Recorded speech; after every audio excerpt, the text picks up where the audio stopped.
Welcome to my channel, Advanced Learner Studio. Today's podcast, English Listening Practice, is taking a deep dive into over 30 C1 level vocabulary terms. That's right. These are terms crucial for business and management. We've got a comprehensive guide right here, packed with terms that are, well, absolutely vital for anyone navigating the intricate world of business today. Our mission here at the Deep Dive isn't just about, defining these words. No, not at all. We want to truly illuminate their nuance, their sometimes surprising applications, and their strategic impact. The idea is to help you handle complex concepts with confidence and precision. Think of it as upgrading your linguistic toolkit. Exactly. For effective communication, sharper strategic decision-making, and hopefully significant professional growth. Absolutely. So whether you're maybe thinking about an MBA, engaging in high-stakes negotiations, analyzing market trends, or simply aiming to be more articulate, more well-informed, this deep dive is really custom-tailored to provide those crucial insights and maybe some aha moments. Okay, let's unpack this. What's truly fascinating here is that mastering this level of vocabulary isn't merely about sounding knowledgeable. Right. It's about genuine comprehension and, importantly, the ability to articulate sophisticated ideas.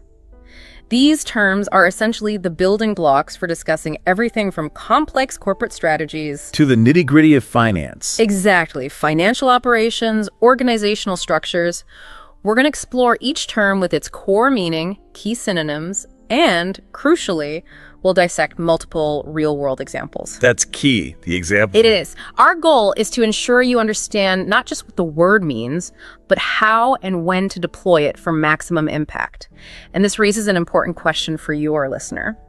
How can we best equip you to internalize and apply these powerful terms? How do we do that? Well, by vividly illustrating their practical application across diverse and sometimes surprising business scenarios. Okay, let's jump right in. Our first section, foundations of business entities and transactions. Starting with acquisition, it's a noun, meaning the act of buying or obtaining something valuable, often a company or property. You might hear purchase, takeover, procurement. Similar ideas. Now, acquisition on the surface sounds pretty straightforward, like just buying something. But in the business world, it carries a lot more weight, doesn't it? Oh, absolutely. It's not just a transaction. It feels more like a power play sometimes. You've really hit on a critical point there. If we connect this to the bigger picture, an acquisition often signals a highly strategic move. It goes far beyond a simple purchase. Okay. At its core, an acquisition is fundamentally about power dynamics, whether that's gaining market control, absorbing crucial talent, or even, governmental authority over resources. Yeah. The real deep dive here is realizing it's often less about just owning something and more about influencing outcomes on a larger scale. That's a great frame. Yeah. So let's look at a public sector example first. The government approved the acquisition of land for the construction of a new highway. Here, it's clearly not just buying land. It's a huge infrastructure project. There are massive legal and public implications. What makes this use of acquisition so different from, say, a company buying a new office building? Well, a key difference lies in the public interest and, frankly, the sheer scale involved. This usage highlights the legal and regulatory layers involved when a state entity procures property on a large scale. Right, the bureaucracy. Precisely. Governmental approval is a critical step in these significant public infrastructure projects. It's about gaining control of resources for a broader societal purpose, and that often involves complex public hearings, environmental assessments. Compensation for landowners. Exactly. Carefully negotiated compensation processes. The public good aspect really elevates it beyond a typical private sector deal. That makes sense. Okay, pivoting now to the corporate world. Consider this. The tech giant's acquisition of a smaller startup boosted its innovation capabilities. A classic move. Right. Here's where it gets really interesting. It's not just about physical assets. It's about intellectual property, talent, expanding market reach. What's the sort of hidden strategy usually at play here? Well, this exemplifies a very common corporate strategy. Larger entities buy out smaller, often highly innovative companies.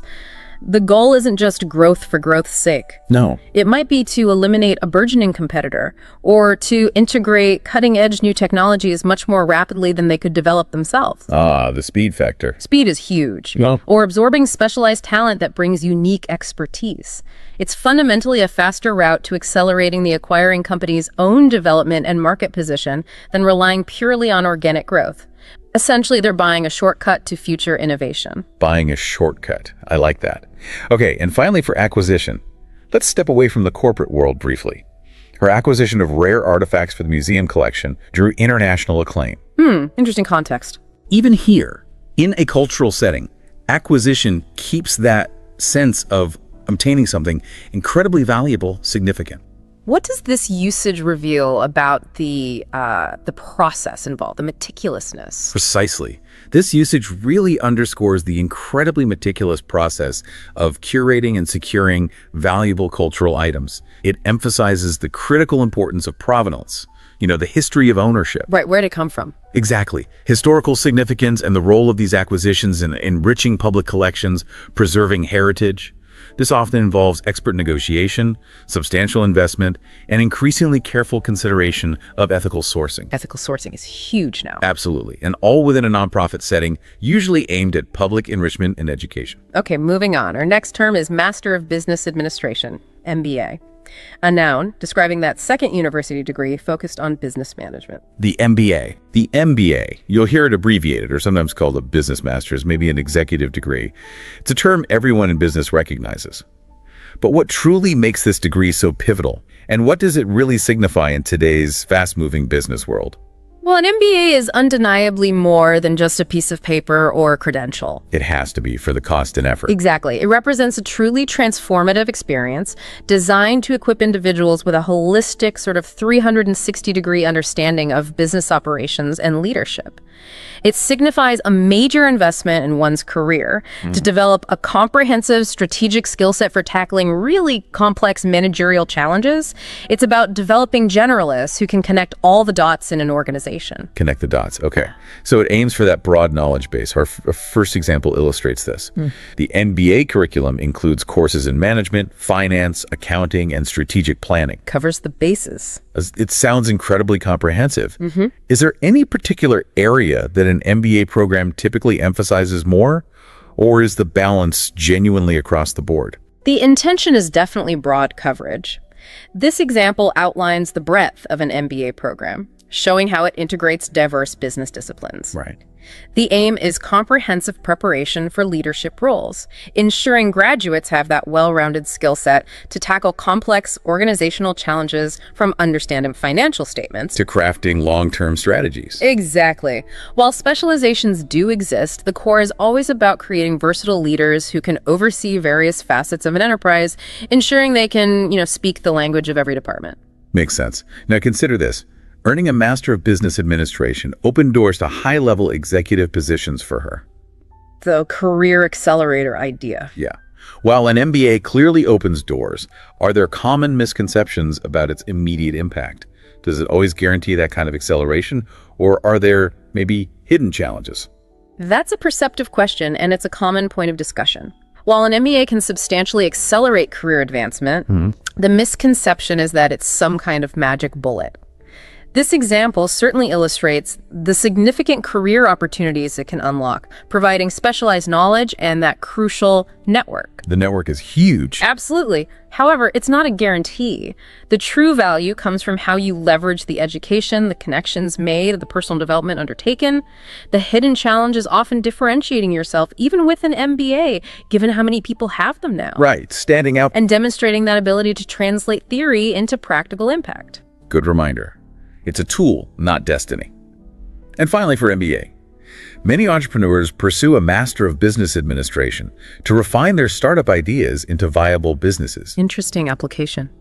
This is fascinating not just for climbing the corporate ladder, but for building something from scratch. How does an MBA specifically help innovators navigate that often chaotic world of startups? Indeed. This highlights the degree's perhaps surprising utility for innovators. It shows how an MBA helps entrepreneurs convert raw, often brilliant ideas into structured, sustainable business models. It's about applying theoretical frameworks, finance, strategy, marketing to real-world innovation. Bridging the gap. Exactly. Bridging that gap between a creative vision and the practical requirements of market entry, fundraising, achieving operational scalability. It provides a toolkit for navigating those chaotic early stages, helping foresee and maybe mitigate common startup pitfalls. Okay, our third term, associate. A noun meaning a member of an organization with limited membership or a specific role. Synonyms like member, affiliate, colleague. Associate. It's a term we hear a lot, but its meaning can subtly shift depending on the context, right? It feels like it implies a different level of power or responsibility depending on the industry. You're absolutely right. It's a term with considerable semantic flexibility. It often implies a specific level of involvement or a particular standing within a larger group, Okay. suggesting a significant contribution without necessarily being at the very top of the hierarchy. Understanding the context, as you said, is key to grasping the specific role and influence of an associate. Let's consider how expertise plays a role. Associates contribute to the organization through their expertise and participation in projects and initiatives. This speaks to a collaborative role where specific expertise is valued. Does this often mean associates are specialists in a particular field rather than generalists? Often, yes. This emphasizes that functional role of associates contributing specialized skills and knowledge to group efforts. Right. It suggests a collaborative dynamic where individuals, even if not at the absolute top, are instrumental in specific tasks and strategic initiatives, leveraging their unique capabilities for the collective benefit. Their specialized input is often crucial for project success, bringing a depth of knowledge that generalists might not possess. That's a good clarification. Now, consider this in a professional services context, like a law firm. As an associate in the law firm, he handled client consultations and research tasks. Very typical. In these firms, associate often suggests a certain level, maybe on the path to partnership. What's the progression typically like? That's a keen observation. In professional service firms, associate typically denotes a more junior or supportive position within a defined hierarchy. Yeah. This example details the daily responsibilities, indicating a learning and contributing phase, often under the guidance of more senior partners. It focuses on core client service, foundational research. It's like a structured apprenticeship. Right. It is indeed often a stepping stone, involving a rigorous period of proving oneself before advancing to more senior roles or eventually that coveted partnership. And a different angle for associate. The club's associates voted on new policies during the annual meeting. Ah, different feel. Completely. Yeah. Here, it's about rights and collective decision-making. Feels like a different kind of power than in a law firm. It does. This particular usage reveals a more democratic aspect of the term. In this context, associates are granted specific rights, like voting power, showcasing a shared governance model. It illustrates how decision-making can be distributed within certain organizations' clubs, exclusive groups allowing members a voice in shaping policies and strategic direction. It underscores a model that values collective input and ideally equal participation among its members. Okay, term number 4 is retailer, a noun. A store, person, or business selling goods to the public for their own use, not for resale. Seller, merchant, vendor. Exactly. From the corner shop to massive online stores, retailer is fundamental in our economy. But beyond being that direct link to the consumer, what's a deeper, perhaps less obvious role retailers play today? That's a great question. Beyond the obvious function of selling, a crucial insight is that the retailer is increasingly becoming an information broker. An information broker? How so? As much as a product seller, it's where the battle for customer data is really fought. This transforms a retailer into a powerhouse of consumer insights, influencing everything from product development to supply chain management. They're on the front line of product distribution, yes, but also at the forefront of understanding and predicting consumer behavior. That's a powerful position. Yeah. Let's look at a growth strategy. The retailer expanded its operations by opening new stores in different cities. Classic expansion. Right, reaching more customers.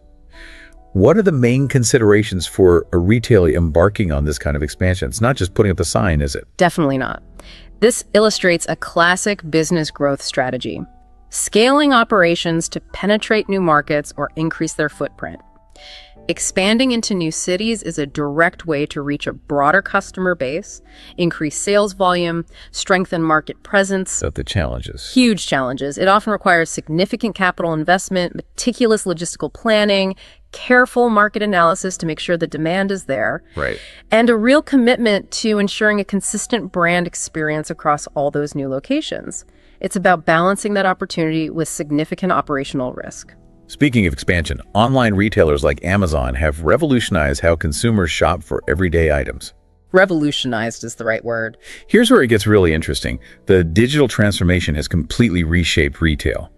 What's the single most significant impact online retailers have had on traditional brick-and-mortar stores? Oh, the impact is profound. These digital platforms have fundamentally altered consumer behavior, offering unparalleled convenience, vast product selections, global reach. Right.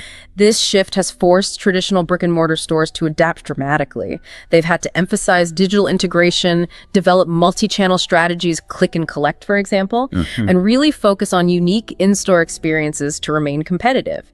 The entire industry now operates in a hybrid model, blurring those lines between physical and digital retail. And our third example, the local retailer focused on sustainable products to attract eco-conscious customers.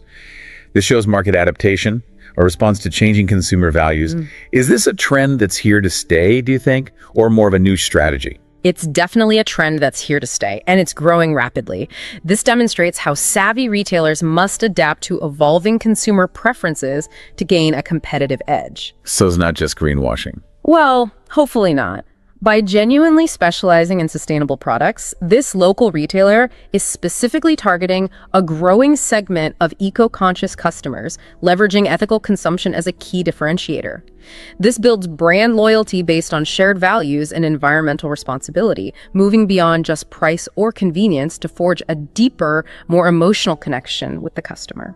Okay, term number 5, commodity.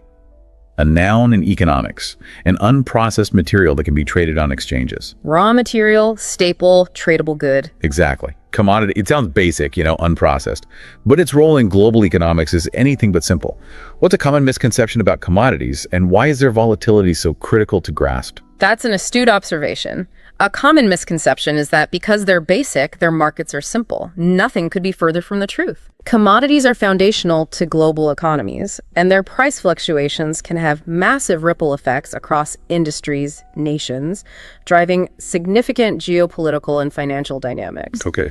Their volatility is critical because it impacts everything from the price of your morning coffee to international relations. It's a true linchpin of global affairs. Far from simple then. Let's look at their role in investment.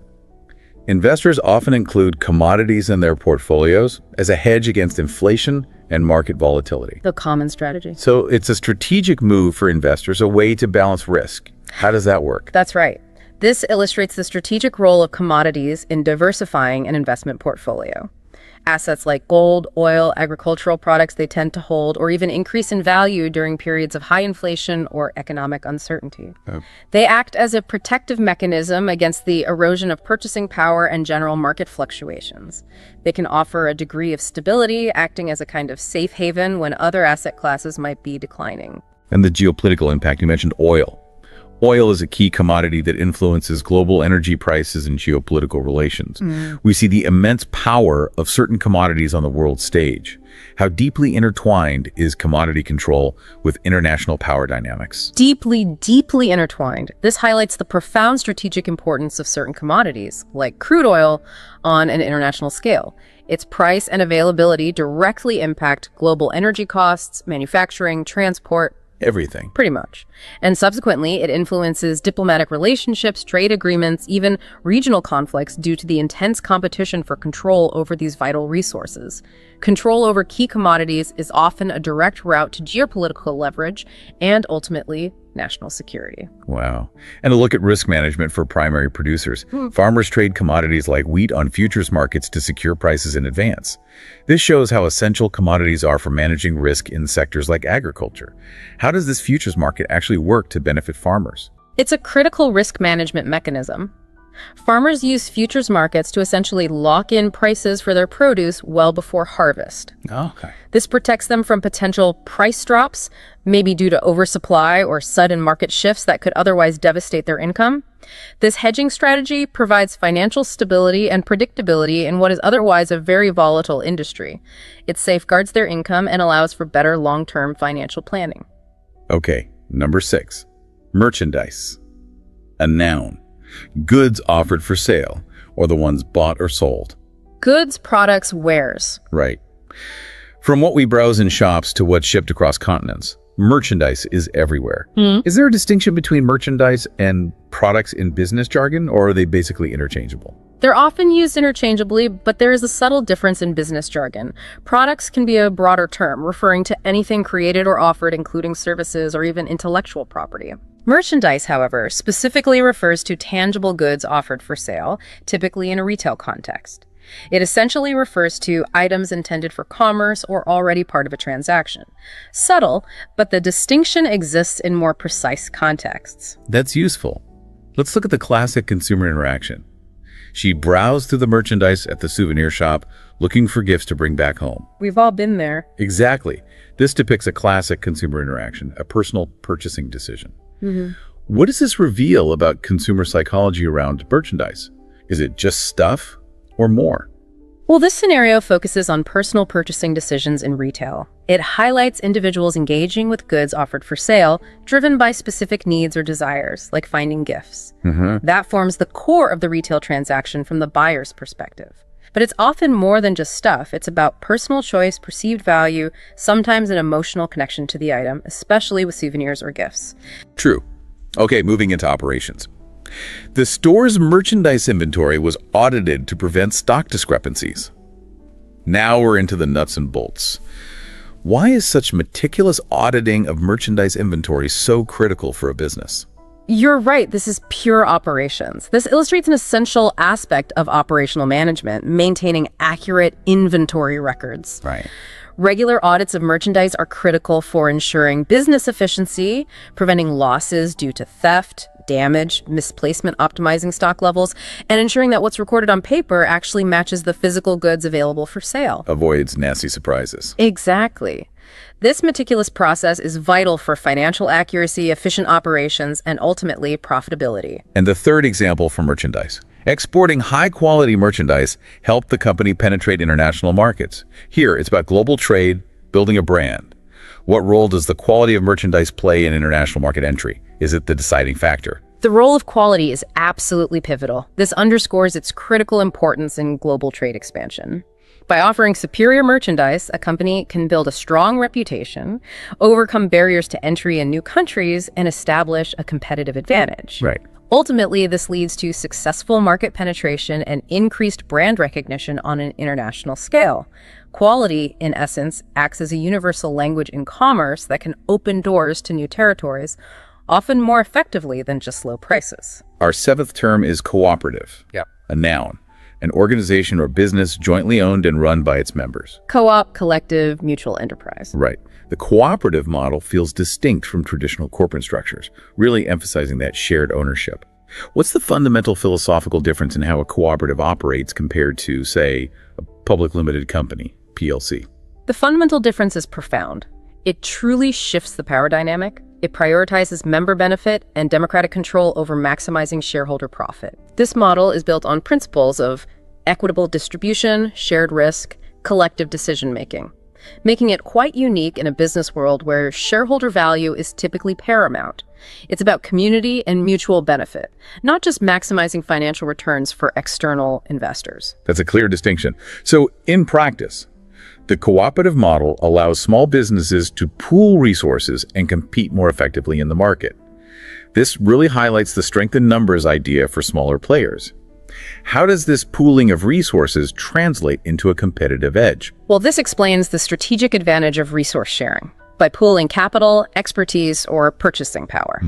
Small businesses operating as a cooperative can achieve economies of scale, access better terms from suppliers, and collectively compete against larger entities much more effectively than they could individually.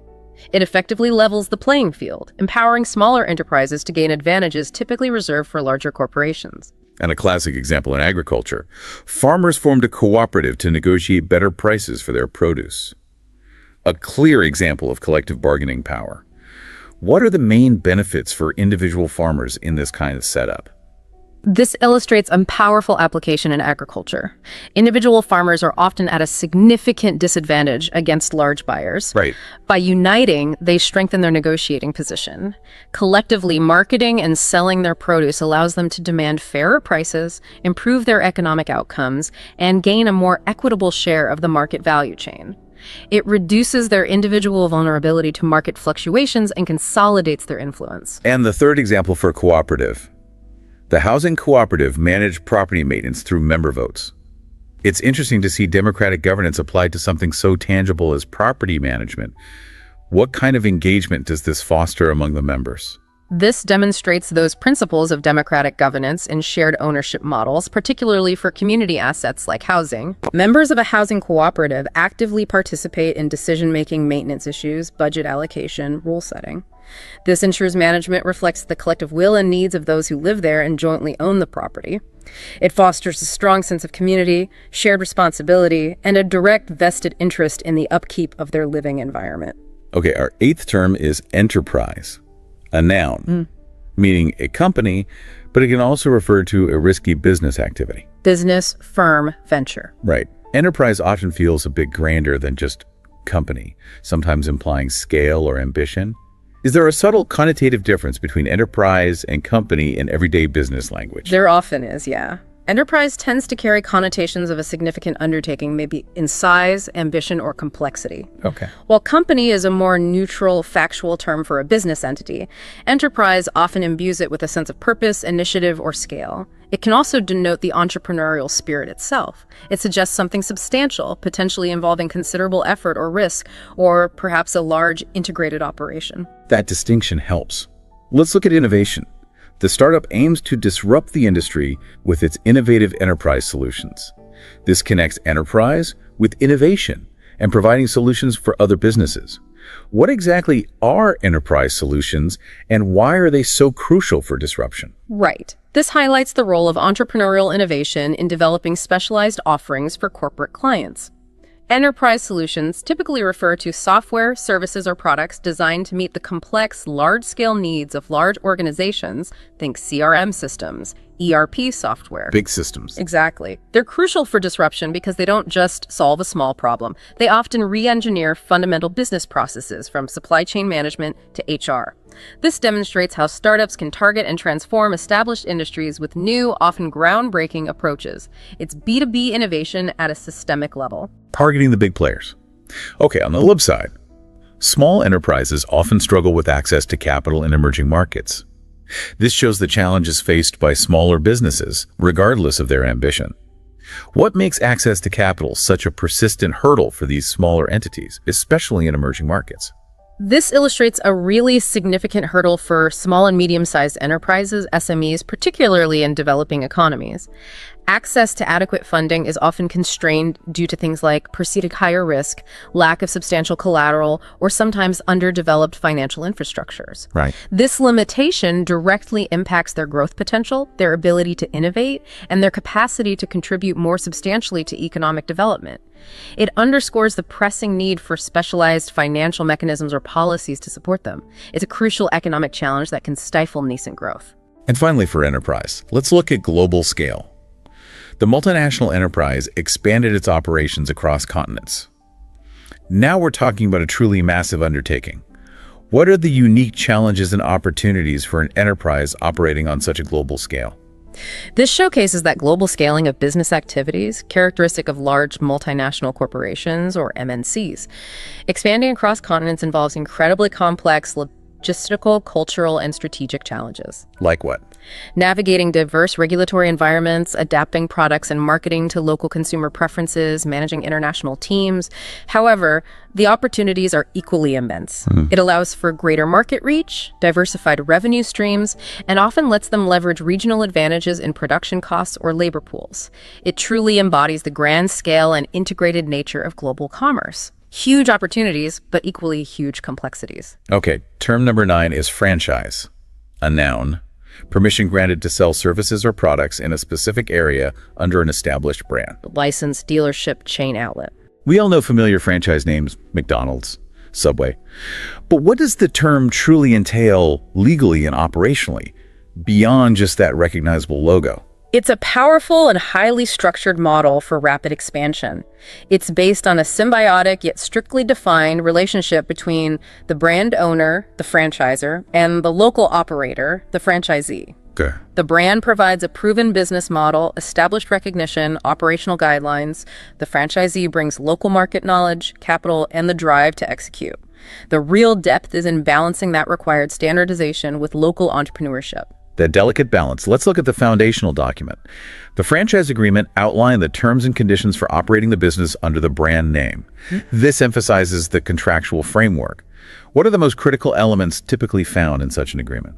This highlights that critical legal and operational blueprint. The franchise agreement is a detailed, often very lengthy contract. It specifies intellectual property rights, stringent operational standards, detailed marketing requirements, precise financial obligations, fees, royalties. Right. It ensures consistency across all outlets while providing the franchisee with that proven business model and brand recognition.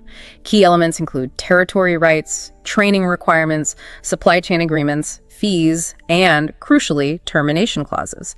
It's essentially the rulebook for success within that system. So it's all about consistency. Owning a fast food franchise requires adherence to corporate standards. This speaks directly to maintaining brand consistency no matter where you are. What are the implications if a franchisee fails to stick to these standards? Precisely. This illustrates the strict compliance necessary. To maintain brand integrity and customer expectations, franchisees must rigorously follow corporate guidelines, food prep, service standards, store layout, employee training, everything. Everything. Ensuring a consistent customer experience globally. Failure to adhere can lead to damaged brand reputation, not just locally, but system-wide, loss of customer trust, and ultimately termination of the franchise agreement. Consistency is absolutely paramount to the brand's perceived value. And the third example for franchise gives us a different perspective. The sports franchise relocated to a new city to tap into a larger fan base. Here, it's not just selling goods, it's entertainment, community.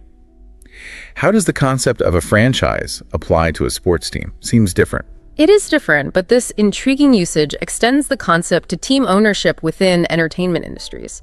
A sports franchise, while not selling physical products in the same way, operates under strikingly similar principles. Brand value, intellectual property, logos, team name, and market territory. Relocation, in this context, is a strategic business move to optimize revenue, expand market presence, and potentially gain a more passionate or larger fan base for long-term commercial viability. It's market optimization for entertainment, where the product is the team itself and the customers are the fans. Okay, number 10. Startup. A noun. A newly established company, innovative, early stage, focused on growth. New venture, fledgling business, emerging company. Right. Startup, it conjures images of innovation, tech, often rapid growth. What's the biggest differentiating factor of a startup compared to a traditional small business? They both start small. That's a key distinction. A critical differentiator for a startup compared to a traditional small business is its inherent focus on scalability and rapid growth, often driven by technology and innovation. Okay. While traditional small businesses often aim for steady, local profitability, startups are synonymous with disruption and often significant risk, but also immense potential for exponential growth. They typically aim to solve a widespread problem or create an entirely new market rather than simply serving an existing local need. The ambition is different. That's a crucial distinction, ambition and scalability. Let's look at the entrepreneurial spirit. Entrepreneurs often face uncertainty, but find excitement in building a successful startup from the ground up. This captures that dual nature, risk and reward. What drives someone to embrace such high levels of uncertainty? It seems stressful. It is stressful. But this vividly portrays that inherently risky yet potentially highly rewarding nature of early entrepreneurship. It acknowledges the significant uncertainties, market acceptance, funding, competition that founders confront. However, it also emphasizes the deep satisfaction derived from creating value, solving problems, building a team, and developing a thriving business from its nascent stages. The drive often comes from a passion for innovation, a desire for autonomy, and the belief that they can genuinely make an impact or change something. That desire for impact. Okay. Funding. The tech startup secured venture capital to develop its app prototype. Funding is crucial, especially for these innovation-driven businesses. Why is venture capital or VC so critical for startups, as opposed to, say, traditional bank loans? This highlights a critical funding stage. Venture capital is typically provided to startups with high growth potential, often in exchange for equity, a share of the company, rather than traditional debt like a loan. Right, they take a stake. Exactly. It's specifically used to finance the development of initial, often very risky products or services, like an app prototype, before they're ready for a wider market launch or larger investment rounds. Banks are often reluctant to fund such unproven ventures with no track record, making VC an essential lifeline for many startups that are long on ideas but short on established revenue. They're betting on future potential. And for adaptability. Many startups pivot their strategies based on market feedback. So adaptability is key, not being afraid to change direction. What exactly does a pivot involve in the startup world, and why is it so necessary? Sounds like giving up on the original idea. It can feel like that, but it's more nuanced. This demonstrates a hallmark of successful startups, their agility and responsiveness. A pivot signifies a strategic shift in direction, often a fundamental change in the product, the target market, or the business model itself. It's based on insights gained from early market testing or customer feedback. It's necessary because the initial brilliant idea might not always align with actual market demand or a viable path to scale. The ability to pivot quickly and decisively allows the company to adapt, learn, and increase its chances of success in a dynamic and uncertain environment. It's not giving up, it's learning and evolving. Okay, our 11th term is LTD, that abbreviation used after a company name. It indicates owner's limited liability for company debts. Limited company, private limited, LTD firm. Exactly, LTD. Tiny abbreviation, huge implications for business owners. What's the single most important legal protection this designation offers? The single most important protection provided by LTD is the establishment of limited liability. It's a legal designation that fundamentally alters the risk profile for the individuals involved. How so? It creates a distinct legal entity separate from the owners. This means that in the event of company debts or legal claims, the owner's personal assets, their house, their savings, are generally protected. Their financial exposure is limited only to the amount they've invested in the business, not their entire personal wealth. It's a crucial separation. A huge safeguard. Let's see how these companies fit into larger structures. JKL Ltd is a subsidiary of a larger multinational corporation. This shows how limited companies can operate within complex corporate structures. What are the advantages for a multinational to have limited companies as subsidiaries rather than just branches? This illustrates a common structure. The LTD confirms its status as a separate legal entity, even though it's owned by the parent. This affords the parent company specific financial and legal protections. Right. It's advantageous because it streamlines accountability, isolates specific risks to individual subsidiaries. If one fails, it doesn't necessarily bring down the whole group, and can help optimize tax structures across the entire multinational framework. It compartmentalizes risk and responsibility. And the core benefit again. Registering as LTD shields personal assets from business debts. We've established this core protection. Is there any scenario where this protection might not fully apply? Can the veil be pierced, as they say? You're right. This clarifies the primary legal benefit. However, it's important to note that protection isn't absolute. The corporate veil can potentially be pierced in certain circumstances. Such as? For instance, in cases of proven fraud, reckless financial mismanagement by the owners, or if owners have personally guaranteed company loans. In those situations, courts might hold the owners personally liable despite the LTD status. So, while powerful, it's not an impenetrable shield under all circumstances. Responsible governance is still key. That's an important caveat. And a final example for LTD. ABC Ltd expanded its product line after going public. So, a limited company can also transition to being publicly traded. What does this transition signify for the company and its owners? A big step. It's a massive step. This example shows that progression from private limited status to becoming a publicly traded entity. While LTD itself indicates a privately held limited company, the transition to public ownership, often through an initial public offering or IPO, usually follows significant successful growth. Right. It provides substantial capital for further expansion, like diversifying a product line, by issuing shares to the general public. For the original owners, it can mean a massive liquidity event, turning their shares into cash and access to a much larger pool of investment capital. It marks a major growth milestone and a fundamental shift in corporate governance and reporting requirements. Term number 12 is venture, a noun, meaning a business activity that is mostly very risky.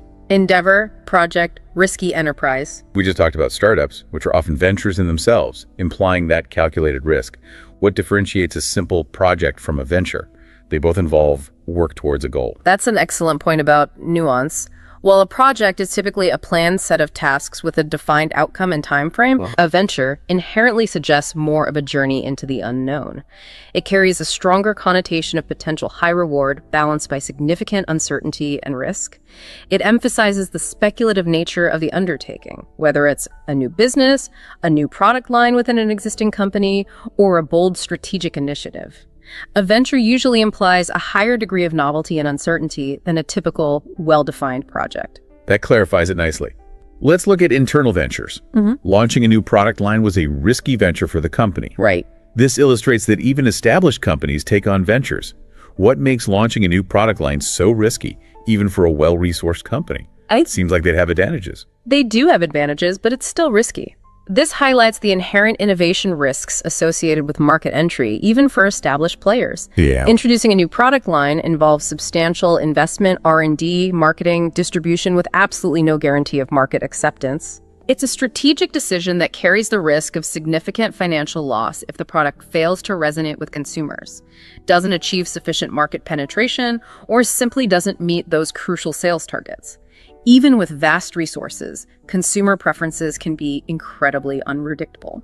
That's a good example of internal risk. How about spreading that risk? Joint ventures between companies can share expertise and costs. This shows a way to mitigate risk through collaboration. What are the main benefits of a joint venture over one company just going it alone? This illustrates a common strategy for collaborative risk sharing.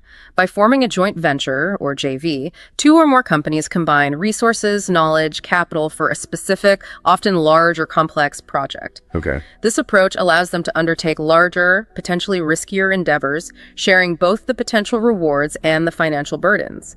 It thereby reduces individual exposure to failure, leverages combined strengths, one might have tech, the other market access, and can facilitate market entry in new regions by partnering with a local entity.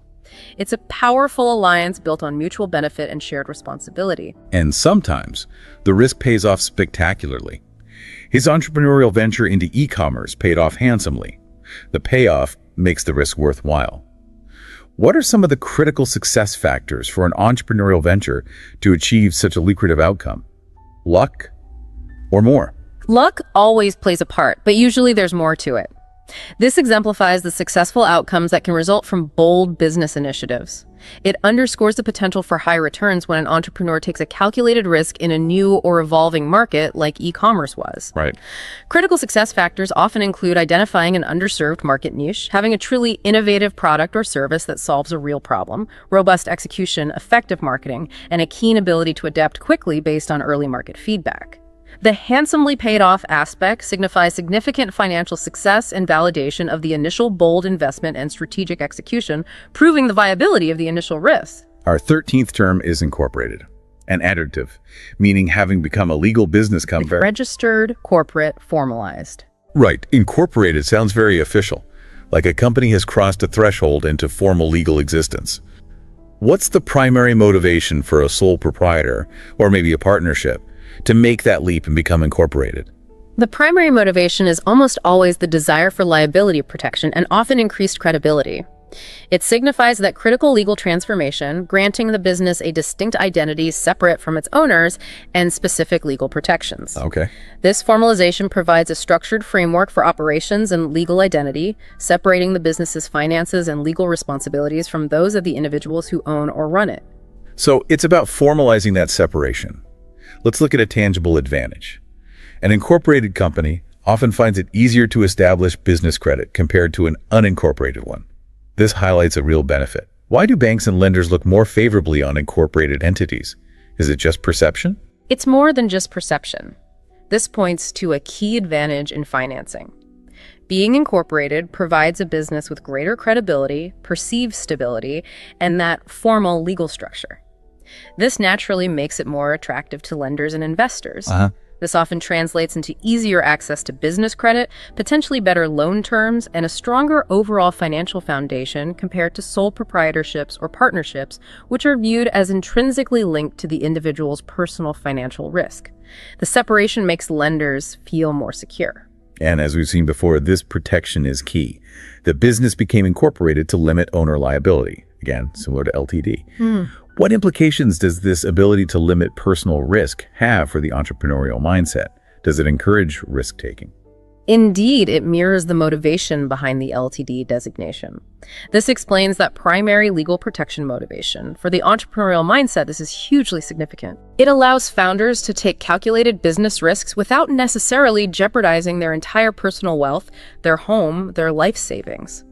This can encourage more innovation and bolder strategic moves, fostering a more dynamic economy as people are more willing to try new things if their personal downside is capped. So, with the advantages come responsibilities. Incorporated firms must file annual reports with regulators. This signals that formalization also brings compliance requirements.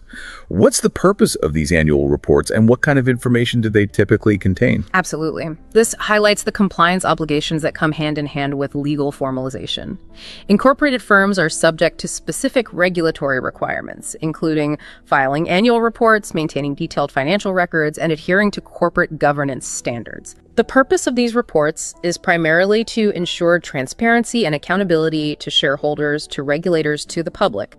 They typically contain crucial information on financial performance, changes in ownership or directorship, operational activities, and confirmation that the company is adhering to legal requirements. Okay, now we move into Section 2, Navigating Financial Operations and Health. Our first term here, number 14 overall, is audit, a noun. A formal inspection of a business's financial records to verify accuracy. Examination, review, inspection. Right. The word audit can sound daunting, maybe even causing a little internal panic for some people. But beyond the taxman knocking, what's an audit really designed to achieve, and why should businesses sometimes actually welcome them? That's a great way to frame it. The perception of an audit is often negative, associated with scrutiny and finding fault. But fundamentally, it's an indispensable tool for ensuring accuracy, compliance, and even operational efficiency, whether it's internal or external. What often gets overlooked is that an audit provides an independent, objective review. It offers crucial credibility and insight. It's not just about finding errors. It's often about validating good practices and identifying opportunities for improvement. So it can be constructive. That reframes it nicely. Let's start with the most common association. The IRS conducted a tax audit to verify the accuracy of the individual's tax returns, ensuring fiscal honesty with external bodies. What are the key elements the IRS, or a similar body, typically scrutinizes during such an audit? This illustrates those regulatory compliance checks, specifically designed to ensure fiscal honesty and adherence to tax laws. A tax audit involves detailed scrutiny by a government agency, like the IRS. Yeah. They cross-verify reported income against other records, examine deductions and credits claimed, look for unusual patterns or discrepancies compared to industry averages. It's a vital part of government oversight, aiming to uphold the integrity of the tax system and deter fraudulent claims, making sure everyone pays their fair share. Checks and balances. Now, internally. An internal audit revealed inefficiencies in the supply chain process, so it's not just about money. It can be about improving internal processes too. What's the strategic advantage of conducting an internal audit that goes beyond just the financial records? That's a key distinction and a crucial strategic advantage. This highlights the use of self-assessment for operational improvements. Internal audits can, and often should, extend far beyond just financial records. They can evaluate processes across various departments, identifying bottlenecks in production, pinpointing waste in logistics, discovering areas where efficiency can be significantly enhanced in customer service. This proactive approach helps optimize resource allocation, improve overall productivity, strengthens internal controls, making operations smoother and more cost-effective in the long run. And how about in the nonprofit world? The annual audit confirmed the nonprofit's transparent use of donations. This shows how audits build trust, especially for organizations relying on public support. Why is transparency through auditing so uniquely important for charities and nonprofits? This underscores the critical importance of accountability in charitable organizations. For nonprofits, an annual independent audit is crucial. It demonstrates transparent use of funds, assuring donors that their contributions are being managed responsibly and are actually going towards the organization's stated mission. Right. This transparency is paramount in fostering public confidence, maintaining the organization's reputation, and ultimately ensuring continued financial support. Without it, trust can quickly erode and donations can dry up. Our 15th term is deficit, a noun, meaning a shortfall. The needed amount is higher than the available amount, especially concerning money. Shortfall, shortage, gap. Exactly. Deficit always sounds like a problem, a gap that needs filling. But can a deficit ever be a deliberate strategic choice rather than just an unwanted problem? That's a thought-provoking question. While deficit commonly signifies an imbalance where demand or need surpasses the available supply, often with significant negative implications, it can, in some specific macroeconomic contexts, be a calculated choice.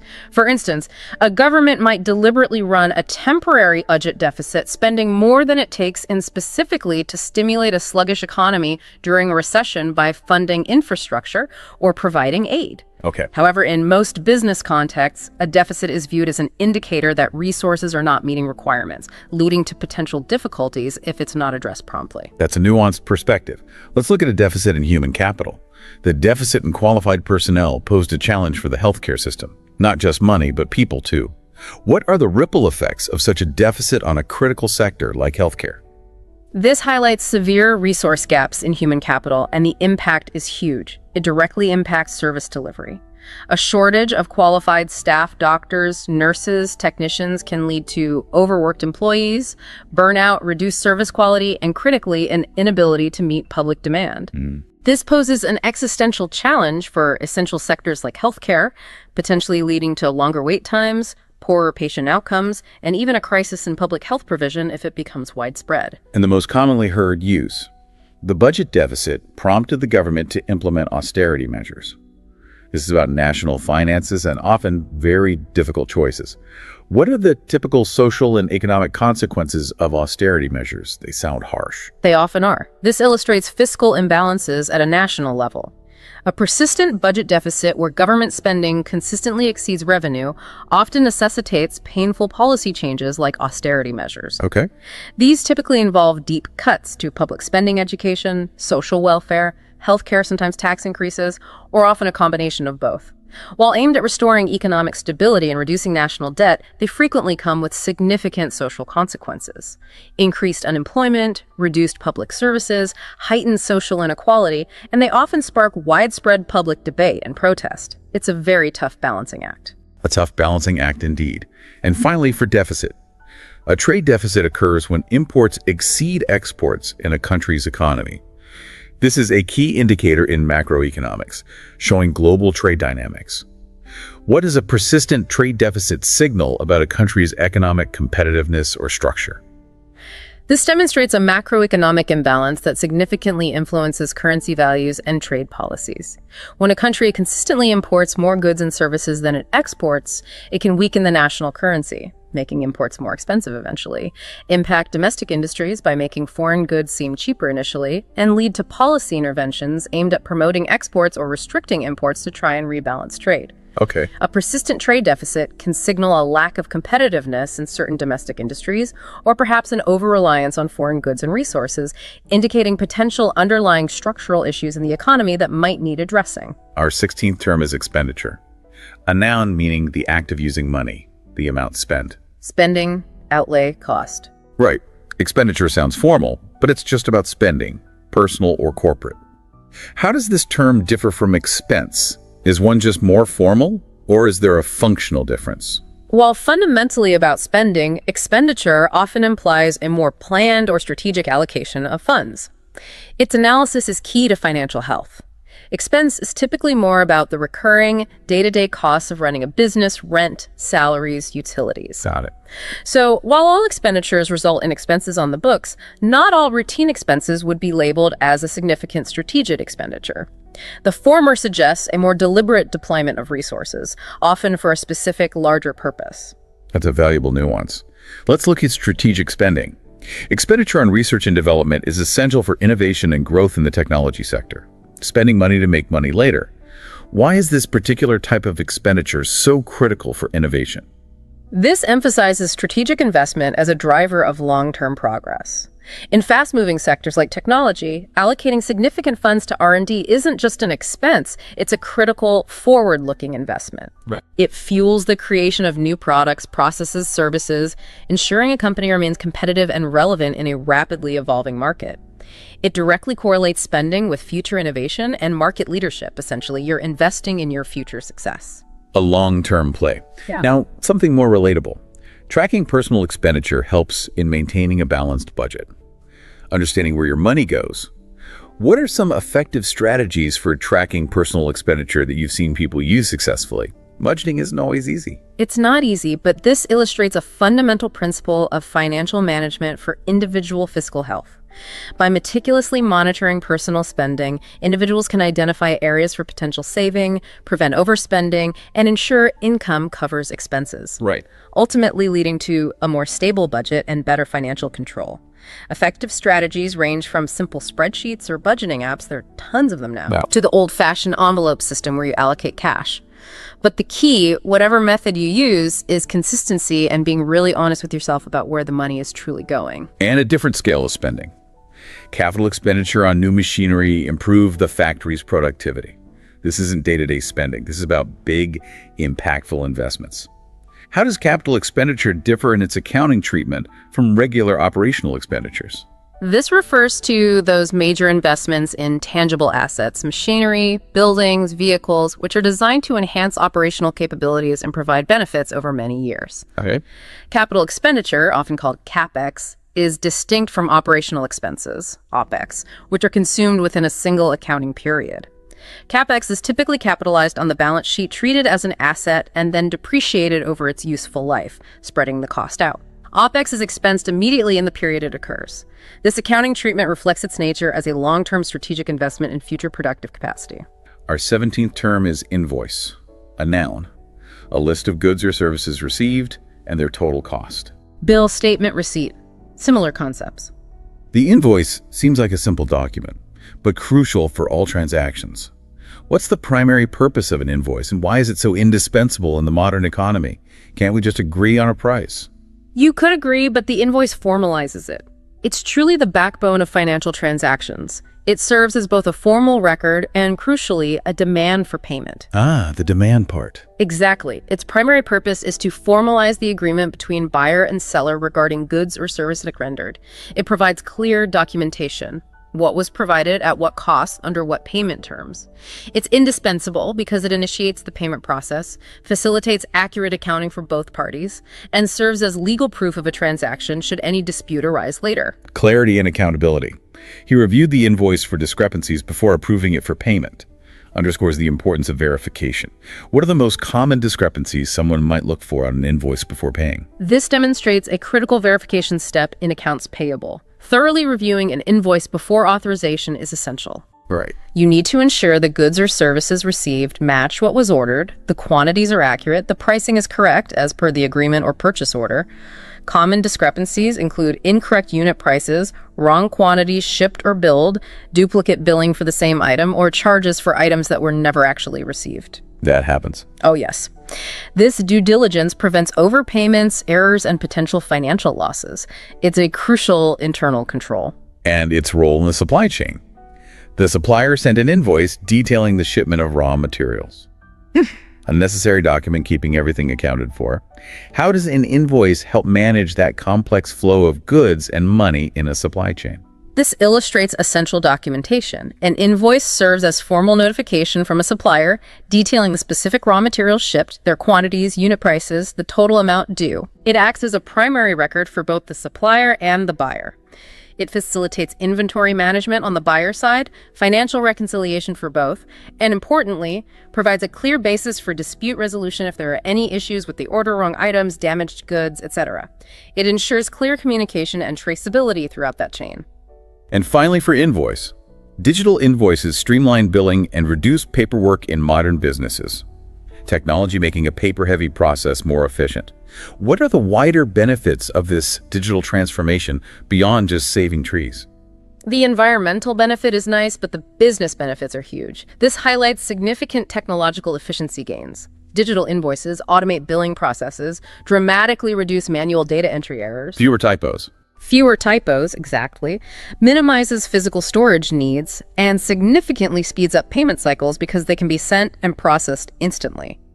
This transition contributes to greater operational fluidity, substantial cost savings in administrative overhead, improved accuracy, enhanced security, and overall business agility. It frees up staff for more strategic tasks than stuffing envelopes. Term number 18 is margin, a noun in business. The difference between the cost to produce or buy something and its selling price. Profit margin, markup, edge. Right. Margin, this is where the profit happens, that space between cost and revenue. What's the biggest mistake businesses make when trying to increase their margins? Seems simple, just raise prices or cut costs. If only it were that simple. Yeah. The biggest mistake businesses often make is focusing solely on cutting costs without considering the impact on quality, customer value, or brand perception. The long-term view. Exactly. While fundamentally about profitability, directly indicating financial health and pricing power, a healthy margin is essential for long-term sustainability and growth. Trying to boost it by overly aggressive cost-cutting, maybe using cheaper materials, can erode the customer experience and ultimately backfire, damaging the brand. That's a crucial balance. Let's look at pricing strategy. They adjusted their pricing strategy to improve their profit margin without compromising quality. Shows that delicate balance. How do companies typically go about finding that sweet spot in pricing? Seems like art and science. It really is a mix. This explains that intricate act of cost-price balancing. Companies constantly analyze their cost structures, the competitive landscape, market demand to set prices that maximize that difference between revenue and expenses. This often involves market research, competitor analysis, customer value perception, studies what are customers willing to pay, and even A/B testing different price points online. The challenge is to enhance the profit margin through strategic adjustments without alienating customers or diminishing the perceived value. It requires careful market understanding and continuous calibration. So, if the margin is small, efficiency becomes even more critical. Thin margins in the retail industry require efficient inventory management. How critical is inventory management when profitability hangs by such a thread? Absolutely critical. This highlights how competitive pressures necessitate operational precision. In industries like retail or grocery, characterized by fierce competition and notoriously low profit margins. Razor thin sometimes. Exactly. Meticulous inventory management is paramount. Minimizing waste from spoilage or obsolescence, optimizing stock levels to avoid both overstocking, tying up cash, and stockouts, losing sales, streamlining logistics, these become critical strategies to eke out profitability from each sale. Even small inefficiencies can completely erode those slim profits. Every penny counts. And the power of analysis. The gross margin analysis revealed opportunities for cost reductions. Shows how analyzing these numbers leads to tangible improvements. What kind of cost reductions might such an analysis typically uncover? This refers to the power of financial metrics in guiding expense control. By dissecting the gross margin, that's revenue, minus the direct cost of goods sold. Okay. Businesses can pinpoint specific areas where production or procurement costs are too high relative to the selling price. This analysis then informs decisions. Maybe they can renegotiate supplier contracts, optimize manufacturing processes for greater efficiency, find more cost-effective raw materials, or even explore alternative sourcing options. It's about using data to make informed decisions to boost profitability at the source. Our 19th term is turnover, a noun. Now, the outline says the overall amount of profit. But usually turnover refers to revenue, right? Let's clarify that. It usually means the total sales revenue. Yes, you're absolutely right to clarify. That definition in the outline might be a slight oversimplification or common confusion. In standard business terminology, turnover almost always refers to the total sales revenue generated by a business over a specific period before deducting costs. It's the top line figure. Okay, great clarification. Synonyms then are revenue, sales volume, income. Though income can sometimes imply net income, so revenue sales are better. So turnover, often confused with profit, but it's really about the total revenue generated. What's a common pitfall of focusing only on turnover as a measure of success? High turnover must be good, right? Not necessarily. That's the pitfall. Turnover can be a misleading metric if you don't analyze it alongside profitability. While it's a key indicator of a company's activity level and market reach, measuring total sales before expenses, a high revenue turnover might mask a dangerously low profit margin or even hide deeper organizational issues. Maybe they're achieving high turnover by unsustainable price cutting, for example. It only tells part of the story, the activity level, not necessarily the health. That's a great point about looking deeper. Let's start with market dynamics. They attributed the decline in turnover to changes in consumer behavior and increased competition. Shows how external factors impact performance. What are some examples of changing consumer behavior that might cause turnover to drop for traditional businesses? This illustrates how those external market forces significantly influence business performance. A drop in total sales revenue indicates the company is selling less or maybe at lower prices. Right. This can be directly linked to shifts in how customers buy and move from physical stores to online, a preference for subscription models over one-time purchases, maybe increasing demand for sustainable or ethically sourced products that the company doesn't offer. And of course, intensifying rivalry from new or existing competitors always plays a role, necessitating strategic adaptations to regain market share or find new revenue streams. Here's where it gets really interesting, because turnover has a completely different meaning in HR. High employee turnover can disrupt team dynamics and increase recruitment costs. What are the often unseen costs associated with high employee turnover beyond just the obvious recruitment fees? This highlights that important shift in context financial to human resources. In this usage, turnover means the rate at which employees leave a company. High rates can destabilize teams, absolutely. Yeah. But the hidden costs are significant. Loss of institutional knowledge and corporate memory, the cost of onboarding and training new staff until they're fully productive, reduced productivity during the transition period for the whole team, often decreased team morale, and potentially a negative impact on customer service and even overall company culture. It really underscores the critical importance of employee retention strategies for organizational stability and cost control. It's expensive to keep replacing people. And finally, for turnover, back to its financial sense. Annual turnover reports help investors assess a company's financial health. So it's a vital piece of information for external stakeholders. Why is this top-line figure, the total revenue, so important for investors even before they look at the profit figure? This demonstrates the importance of financial reporting for that stakeholder evaluation. Investors look at turnover figures as a primary metric to understand a company's market penetration, sales growth trajectory, and overall commercial activity level. Okay. Consistent or growing turnover signals a robust business capable of generating substantial sales, which is generally a positive indicator for potential investment, even before considering profitability. It's a measure of market acceptance and the basic demand for the company's offerings. It shows the business is active and engaging customers. Our 20th term is yield, a noun. An amount of profit gained from an investment or business, or output. Return, output, dividend. Right. Yield, it can refer to financial returns or even physical production, showing its versatility. What's a key distinction between yield and profit? Are they always the same thing? That's a good point about versatility, and no, they aren't always the same. While often related, profit is typically the absolute financial gain in currency terms. Yield, especially in finance, usually expresses that gain as a percentage of the initial investment or principal amount. The percentage aspect. Exactly. So yield is about what an investment or a process produces, expressed often as a rate of return, or it can be a physical quantity of output, like in agriculture. It measures the productivity or profitability rate of an asset or operation relative to the input or investment. That clarifies the relationship. Let's start with direct financial returns. The stock portfolio showed a steady yield, generating consistent profits for the shareholders. This is a direct financial return. What makes a steady yield particularly attractive to certain types of investors? High yield sounds better, no? High yield often means high risk. This example illustrates the concept of investment returns over time.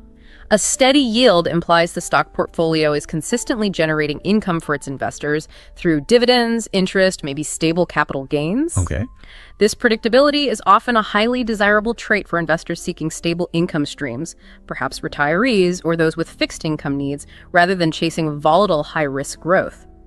It provides a reliable source of funds and often indicates a lower-risk investment profile focused on preservation and income rather than just rapid appreciation. Now, linking yield to broader economic factors. Bond yields fluctuate based on interest rate changes in the market. This links yield to specific financial instruments, bonds. How do central bank interest rates directly influence bond yields? It seems counterintuitive sometimes. It can seem that way. This explains how the performance of financial instruments, particularly bonds, is influenced by macroeconomic factors. Bond yields represent the return an investor receives relative to the bond's current market price. They are inversely related to bond prices and are highly sensitive to changes in central bank interest rates. When central banks raise interest rates, newly issued bonds will offer higher coupon rates, interest payments. This makes older, existing bonds with lower coupon rates less attractive. So their price falls. Exactly. Their price falls in the secondary market, which in turn increases their yield for anyone buying them at that lower price. It's a fundamental dynamic in fixed income markets. And a complete shift to a non-financial context. Agricultural yield improved with the adoption of advanced farming techniques. Here, it's referring to physical output. What are some of the most impactful advanced farming techniques that have boosted agricultural yield globally? This is a fantastic example of the term's application outside finance, referring directly to production output.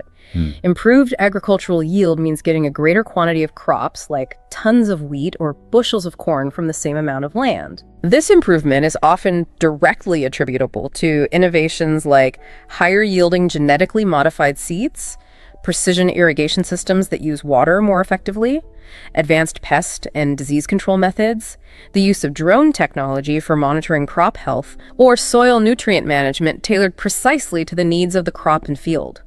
It measures efficiency and productivity in the primary sector, which is absolutely crucial for global food security. Our 21st term is net, an adjective, meaning the final amount after the deduction of all costs. After tax, bottom line, clear. Net, it's all about what's left after everything else is accounted for.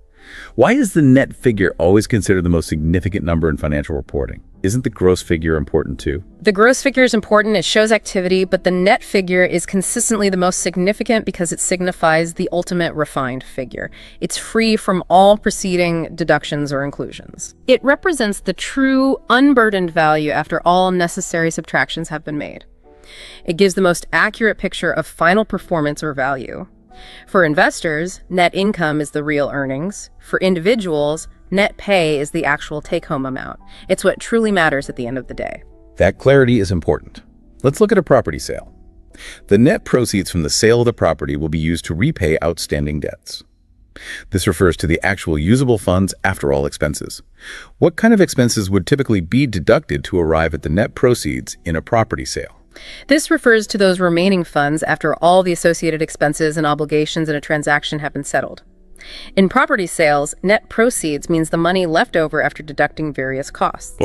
Typically, these include real estate agent commissions, legal fees, transfer taxes, any outstanding mortgage balance that needs to be paid off, maybe some closing costs or adjustments.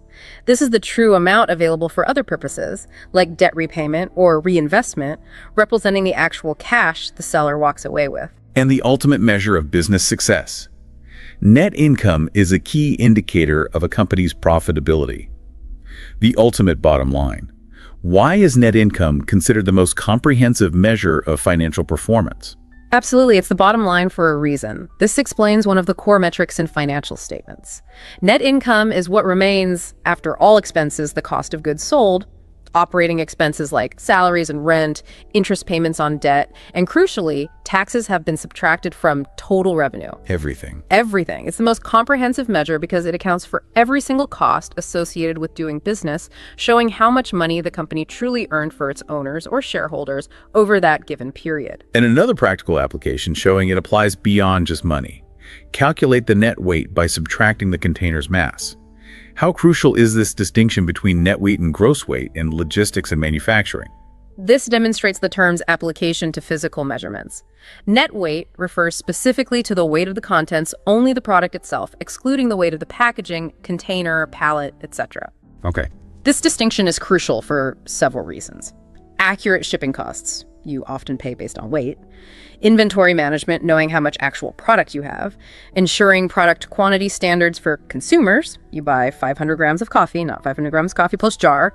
And regulatory compliance in many industries. It impacts efficiency, pricing, and legal adherence. We're now moving into our third and final section. Management, operations, and strategic actions. Our first term here, 22nd overall, is cooperative, but this time as an adjective, meaning involving partnership of a group working toward a common goal. Collaborative, joint, mutual. We discussed cooperative, the noun, the organization. As an adjective, it describes an approach, a way of working together. What's the main benefit of adopting a cooperative approach in team projects versus everyone just doing their own part? The main benefit is often the synergy it creates, leading to better outcomes. As an adjective, cooperative emphasizes that shared effort and collective pursuit of objectives. It's crucial in many contexts. It highlights the spirit of mutual support and shared responsibility in achieving a common aim. In team projects, a cooperative approach not only potentially improves the results, but also fosters stronger working relationships, better communication, and a sense of collective ownership over the success or failure. That synergy is vital. Let's look at its impact on innovation. The cooperative approach to problem solving led to innovative solutions and improved outcomes. Shows the power of teamwork. How does encouraging diverse perspectives within a cooperative framework specifically lead to more innovative solutions? This highlights the effectiveness of teamwork. A cooperative approach involves individuals or groups actively working together, sharing ideas openly, building on each other's suggestions, and leveraging diverse perspectives without fear of individual failure or judgment. This collaborative dynamic often sparks creativity, leads to more robust and innovative solutions by considering multiple angles and challenging assumptions, and ultimately results in superior outcomes compared to isolated individual efforts. It demonstrates the power of collective intelligence, the idea that the group is smarter than the smartest person in the group. And its application beyond business. Cooperative learning in classrooms fosters student engagement, illustrates its educational benefits. How does cooperative learning in schools prepare students for future professional environments where teamwork is often key? This illustrates those educational applications. Cooperative learning structures, where students work in small groups on shared tasks, promote active participation, peer-to-peer teaching, and deeper understanding. But crucially, beyond the academic subject matter, it cultivates essential social and professional skills. Communication, negotiation, conflict resolution, accountability to others, sharing responsibility. These are indispensable skills in almost any future professional setting where collaboration is required. And on a global scale, international cooperative efforts address the global climate crisis. Talking about global challenges and the necessity of multilateral action, what makes a cooperative approach absolutely essential for tackling issues of this magnitude? Why can't one powerful country just fix it? This demonstrates the critical role of multilateral partnerships. Global problems like climate change, pandemics, large-scale economic crises, they simply cannot be solved by a single nation acting alone, no matter how powerful. Right. They inherently require a genuinely cooperative stance. This means coordinated efforts, shared resources and technology, joint policy formulation, mutual commitment, and accountability among multiple countries to achieve a common, impactful goal. It's a testament to the need for global unity and shared responsibility when facing universal threats that transcend borders. Our 23rd term is managerial, an adjective related to managing or supervising tasks, resources, or personnel. Administrative, supervisory, executive. Right. Managerial instantly brings to mind leadership, oversight, decision-making roles. What's the biggest difference between having strong technical skills in the field and having strong managerial skills? Can you be good at one and not the other? Oh, absolutely. That's a fundamental distinction. While technical skills relate to the specific tasks of a job, coding, designing, operating machinery, managerial encapsulates the functions and responsibilities associated with guiding an organization's resources, people, money, time towards strategic goals. The biggest difference is that managerial skills are less about doing the task yourself and more about enabling others to do it effectively. It's about planning, organizing, leading, controlling, making decisions, motivating teams, orchestrating efforts. It's the essence of leadership and organizational control, a very different skill set. That's a great way to put it, enabling others. Let's look at core requirements. Managerial positions often require experience in decision-making and conflict resolution. Outlines essential skills.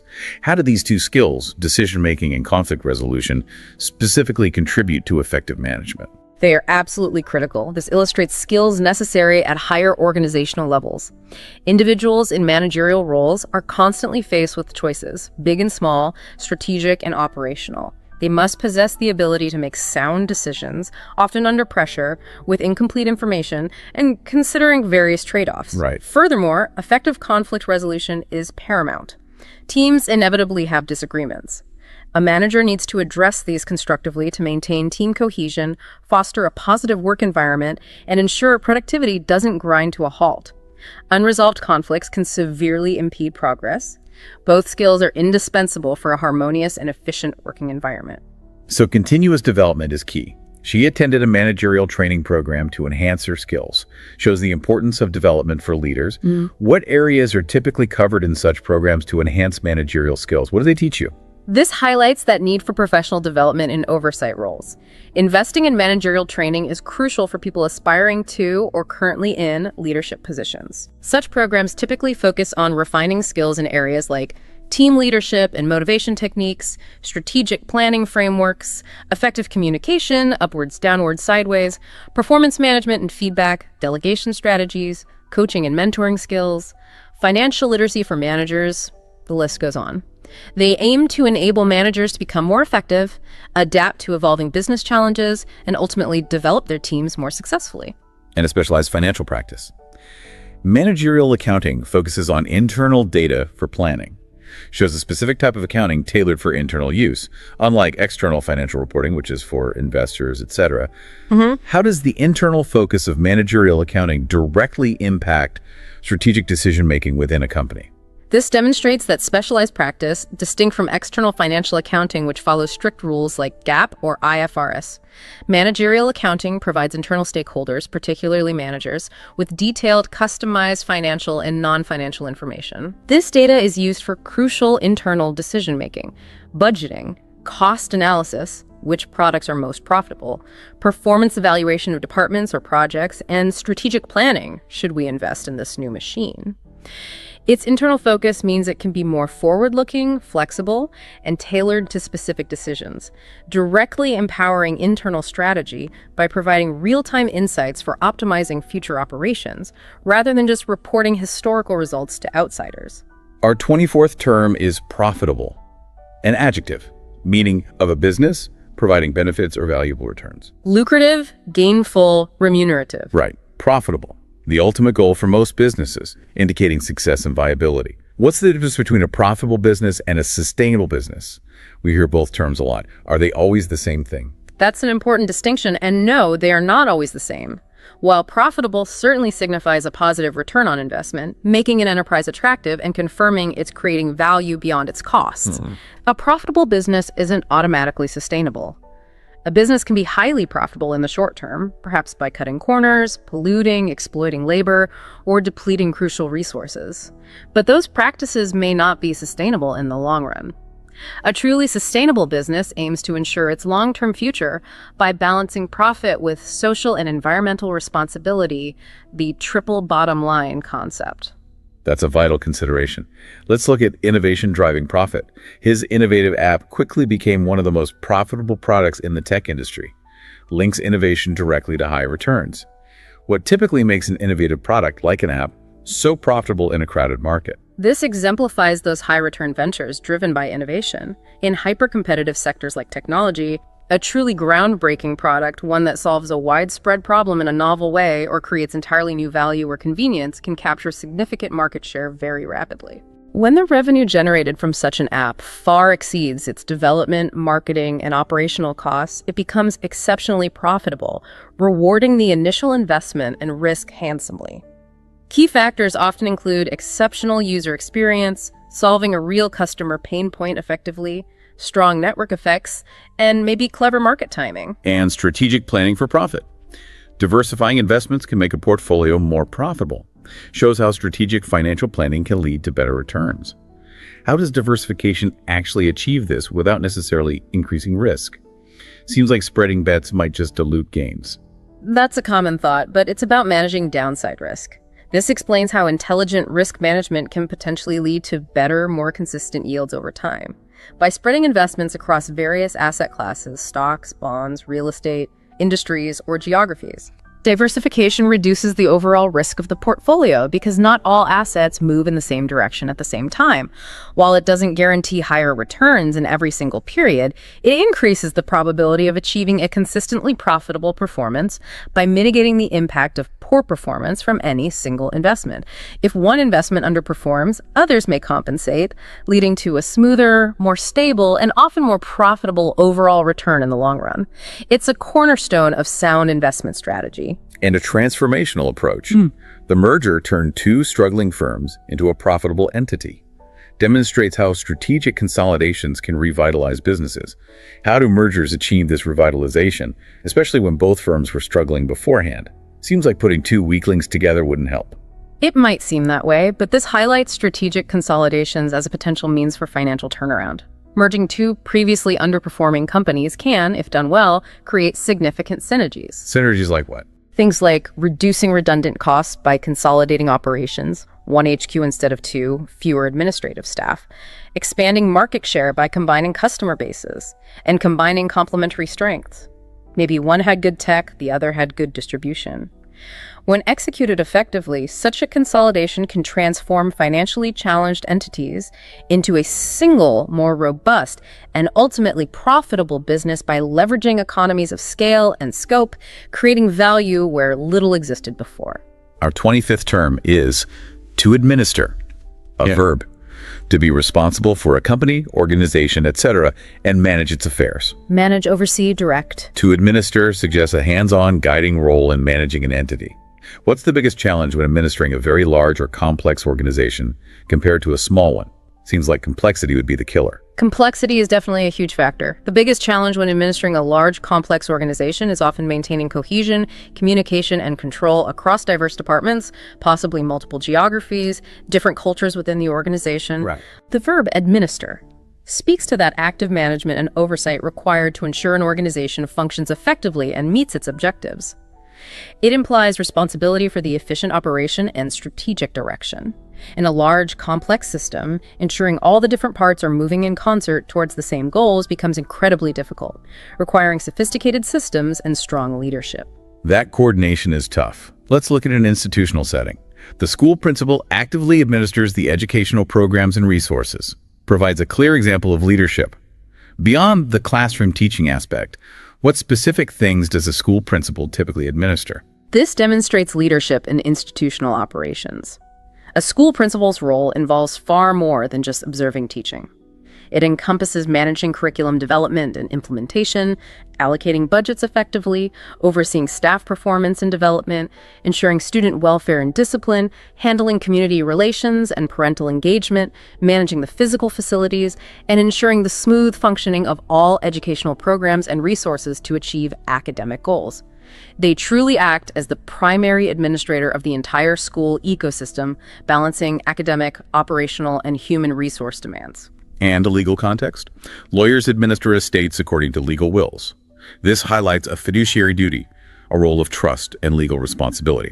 What does fiduciary duty specifically mean in this context, and why is it so critically important? This illustrates those specific fiduciary duties in asset management after someone passes away. When a lawyer or executor is appointed to administer an estate, they are legally responsible for gathering all assets, paying all legitimate debts and taxes, and then distributing the remaining property to the beneficiaries strictly according to the deceased's legal will and applicable probate laws. Okay. Fiduciary duty means they must act with the utmost good faith, loyalty, and prudence solely on behalf of the beneficiaries, avoiding any personal conflicts of interest. It's a role requiring meticulous adherence to legal frameworks and unwavering integrity because they are handling other people's money and legacy. And a large-scale public application. Governments administer public funds for infrastructure projects. Shows large-scale policy execution, managing public money for public good. What are the key ethical considerations when a government administers huge sums of public funds for these big projects? This demonstrates policy execution in public sector finance.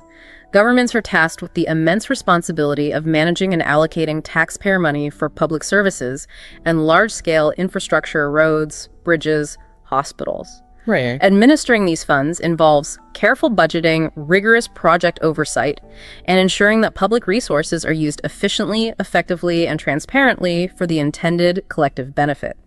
Key ethical considerations include preventing corruption and cronyism, ensuring equitable distribution of benefits across communities, managing environmental impact responsibly, maintaining accountability to the public through reporting, and getting value for money. It's about serving the greater good without waste or malfeasance. Our 26th term is to close, a verb meaning to finalize a business deal. Conclude, seal, complete. To close, it signifies the culmination of negotiations. That moment a deal is finally sealed. What's a common mistake that prevents deals from successfully closing, even when they seem close? A very common mistake, especially in complex deals, is a failure to truly understand and address all parties' underlying needs, concerns, and sometimes egos. Closing is that critical juncture where agreement transitions into a binding commitment. It marks the end of one phase, negotiation, and the beginning of another, implementation. It's the moment the hard work comes to fruition. Often, deals fall apart right at the end because one party feels unheard, or a crucial requirement, maybe something not purely financial, isn't adequately met or acknowledged in the final stages. Lack of attention to detail or unresolved minor issues can derail things. That's a great insight into the human element. Let's look at the formality. With a handshake and signed contract, they officially close the partnership agreement. Vividly illustrates the final act. What's the significance of having both the handshake and the signed contract in this scenario? This refers to that definitive act of deal finalization. While a handshake traditionally symbolizes mutual agreement, trust, and personal commitment sealing the deal on a human level, a signed contract provides the legally binding framework. It details all the specific terms, conditions, obligations, and remedies.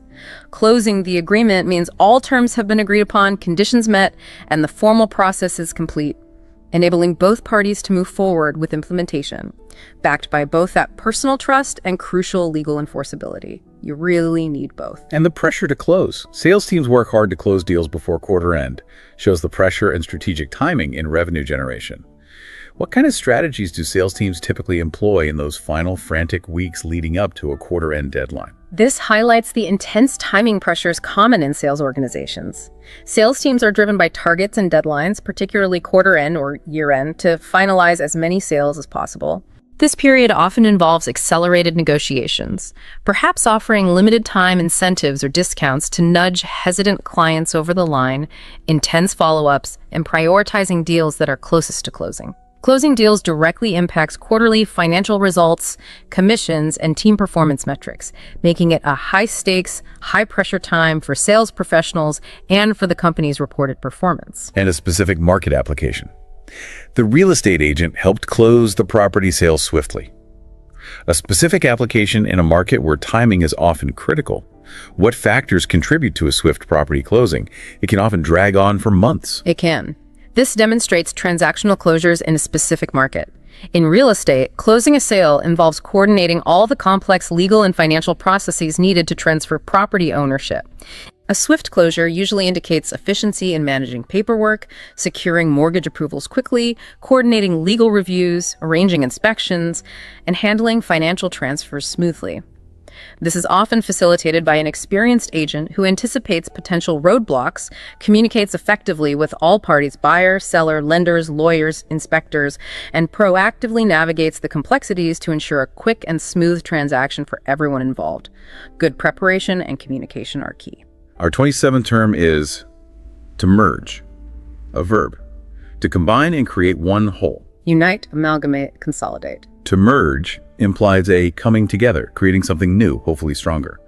What's a key reason companies might choose to merge rather than, say, one simply acquiring the other? What's the strategic difference? That's an insightful question about corporate strategy. A key reason companies might choose to frame a combination as a merger, often a merger of equals, rather than one acquiring the other, is often to imply a more equal partnership and integration. It can be better for morale and integrating cultures. The softer side. Exactly. An acquisition typically implies one, usually larger, company buying out and subsuming the other. A merger describes a process intended to feel more like a mutual integration, where distinct entities become a unified whole, ideally for strategic advantage. The goal is often explicitly stated as creating a combined entity that is greater than the sum of its parts, leveraging strengths from both sides. That difference in control and perception is significant. Let's look at a creative analogy. Yeah. In music production, tracks from different instruments merge to form a cohesive and harmonious composition. A wonderful analogy showing integration beyond business. What makes this analogy so effective for understanding the concept of merging? It's an excellent creative example. It vividly illustrates how individual components, each with its own character, when carefully blended and balanced, create a superior unified outcome. In music, each instrument contributes its unique sound and texture, but it's their harmonious merging under a composer's or producer's vision, adjusting levels, EQ, timing that produces the rich, complete composition listeners experience. It's about synergy in art, showing how disparate elements can combine to create something greater and more impactful than they could alone. So synergy is the goal. For corporate restructuring, two banks decided to merge to strengthen their market position. A classic corporate restructuring move for competitive advantage. What are the main benefits a merger provides to banks in particular? Seems common in that industry. It is common. This illustrates corporate restructuring undertaken for competitiveness. When two companies, particularly in the financial sector, merge, they aim to achieve significant economies of scale, reducing costs per customer, reduce redundant overhead costs, closing overlapping branches, expand their customer base geographically or demographically, and gain a larger share of the market. For banks, this means potentially a wider branch network, a broader range of financial products to cross-sell, increased capital base for lending, and an overall strengthening position against rivals, potentially allowing them to offer more competitive rates or services. And a technical application. Merging datasets improve the accuracy of the AI model. Shows a technical application, bringing data together for a better outcome. Why is merging datasets so important for AI development? Isn't more data always better? More data can be better, but merging diverse datasets is particularly powerful. This demonstrates crucial technical applications in data management and AI. By combining multiple datasets, perhaps from different sources or covering different time periods or demographics, researchers and developers can create a more comprehensive, diverse, and robust training pool for AI models. This larger and richer input often leads to improved pattern recognition, reduced bias by including more varied examples, and ultimately a more accurate and robust AI system capable of better predictions and decisions across a wider range of scenarios. It's about feeding the AI more and better, more representative information. Our 28th term is to publicize, a verb. To draw public attention to something by giving information, often as an act of advertisement. Promote, advertise, broadcast. To publicize, it's all about getting the word out, making something known. What's a common pitfall when trying to publicize something in today's incredibly crowded media landscape? How do you cut through the noise? That's the million-dollar question. A common pitfall is failing to cut through that noise with a clear, compelling, and targeted message. To publicize is that deliberate act of communication aimed at garnering public awareness and attention. It's essential for promotion or information dissemination. However, in today's saturated media environment, social media feeds, 24-hour news, a generic message often gets completely lost. The true challenge is creating something unique, relevant, and engaging enough to capture attention and resonate specifically with the intended target audience. Broadcasting widely isn't always effective. That's a constant battle. Let's start with a direct marketing effort. He publicized the concert, hoping to sell more tickets. A very direct effort for an event. What channels would be most effective for publicizing a local concert today? This highlights those specific marketing efforts for events. The act of publicizing a concert involves using various channels to inform the target audience. For a local concert today, effective channels would likely include targeted social media advertising, reaching fans of similar artists in the area, local event listing websites and newsletters, maybe partnerships with local radio stations or businesses, and definitely grassroots marketing like posters in cafes or record stores where the target audience hangs out. The goal is generating sufficient interest to drive ticket sales through direct, relevant audience engagement. Beyond direct sales, companies publicize CSR initiatives to enhance brand image, moves beyond sales to reputation management and public perception. Why has publicizing corporate social responsibility, CSR, become such a critical part of corporate strategy for many companies? This explains reputation management through strategic visibility.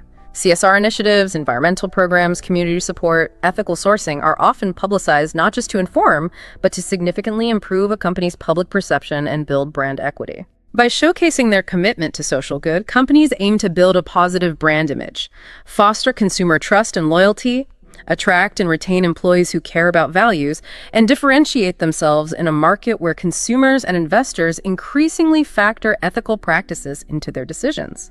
It's about demonstrating corporate values beyond just profit. And a modern approach to self-promotion. The author publicized her new book via social media tours, a modern approach in publishing. How have social media tours changed the game for authors compared to traditional physical book tours? This refers to those contemporary self-promotion strategies. In the digital age, authors frequently leverage social media platforms, Instagram, TikTok, Twitter, Facebook, engaging directly with readers. Through virtual events like live Q&As, readings, takeovers of accounts, sharing behind-the-scenes content. This direct-to-consumer approach significantly broadens an author's reach. making it possible to connect with a global audience without the immense logistical complexities and expenses of traditional physical book tours. It's an effective, often more targeted way to generate buzz, reach a wider audience, and drive sales for new literary works with unprecedented immediacy and interaction. Our 29th term is to take over. A verb, to take control of a company or business, particularly by buying more shares. Acquire, assume control, buy out. To take over implies a shift in power, a new entity gaining control. What's the key difference between a takeover and an acquisition? They sound very similar. They're often used interchangeably, especially informally. However, a key difference can lie in the connotation of control and sometimes the willingness of the target company. An acquisition can be a friendly, negotiated purchase where both sides agree. A takeover, especially when used without qualification, can sometimes imply a more assertive, potentially unsolicited assumption of control. Think hostile takeover. It's a fundamental corporate action that reshapes ownership and strategic direction, often representing a significant change in a company's leadership, vision, and operational strategy. The power dynamic might feel different. That's a good distinction. Let's look at the financial impact. Sure. Shareholders celebrated as the company successfully took over a key player in the market, boosting stock prices, shows the financial impact and investor sentiment. Why would shareholders react so positively to a takeover? Doesn't it cost a lot of money? It does cost money, but this highlights the significant impact takeovers can have on perceived market value. When a company successfully gains control of a competitor or a strategically important firm, investors often anticipate benefits. Increased market share, reduced competition leading to better pricing power, enhanced profitability through cost synergies, access to new technology or markets. This positive outlook on future earnings often translates into a surge in the acquiring company's stock price, benefiting its existing shareholders who see their investment potentially growing as the company's future prospects appear to improve. And a very different context. Yeah. She took over the family business after her father's retirement. A very different context, succession in a private enterprise. Yeah. What are the unique challenges and opportunities in a family business handover like this? It's not just business. Exactly. It's deeply personal, too. This illustrates succession planning in private enterprises. This scenario depicts that transfer of leadership within a family-owned business. Unique challenges often include managing complex family dynamics and expectations. Oh, yeah. Proving capabilities to long-serving, non-family employees, navigating the emotional aspects of the transition for both generations. However, the opportunities are also unique. Maintaining a strong family legacy and values, leveraging deep institutional knowledge passed down, and fostering long-term loyalty from employees and customers who appreciate the continuity and personal touch. And a more aggressive side of corporate strategy. Hostile takeovers can lead to significant management changes. He introduces the aggressive side. How does a hostile takeover typically proceed? And what are its usual consequences for the target company's management? This demonstrates that aggressive side. A hostile takeover occurs when one company attempts to acquire another against the wishes of the target company's management or board of directors. Yeah. Such actions typically involve bypassing management and directly appealing to the target's shareholders, maybe through a tender offer to buy their shares at a premium, or initiating a proxy fight to replace the existing board with directors favorable to the takeover. If successful, the consequences often lead to drastic changes. The existing top management is usually replaced, operational strategies are overhauled, assets might be sold off, and company culture can change dramatically as the new owners implement their vision and integrate the acquired entity, often leading to significant employee upheaval. Our 30th term is patent, a noun, a formal document giving exclusive rights to make, use, or sell an invention for a limited time. Invention right, exclusive license. Copyright is similar, but for creative works. Right. Patent, it's all about protecting innovation and intellectual property, IP. What's the fundamental purpose behind granting an inventor a temporary monopoly through a patent? Why not let everyone use a good invention immediately? The fundamental purpose is actually to incentivize innovation in the first place. A patent is a powerful legal instrument. It encourages creators by granting them that temporary monopoly over their inventions. Okay. This exclusivity allows inventors, or the companies they work for, a period to commercialize their ideas without immediate replication by competitors. This fosters further research and development because it ensures that the often substantial investment of time, money, and resources into invention has a period where it can potentially be recouped and rewarded. Without that protection, many might not bother investing in R&D. That incentive is crucial. Let's look at the consequences of infringement. Disputes over patent infringements often lead to lengthy legal battles between competing businesses. Shows the high stakes involved in protecting IP. Why are these legal battles often so lengthy and incredibly costly? This highlights the frequent and often extremely costly conflicts over intellectual property rights. When one company believes another has used its patented invention without permission, infringement, it can result in protracted and very expensive litigation. Why so expensive? These battles are lengthy and costly due to the highly technical nature of the evidence required. Expert witnesses, complex analysis, the legal complexity of establishing infringement and calculating damages, and often the extremely high value of the intellectual property at stake, especially in fields like tech or pharma.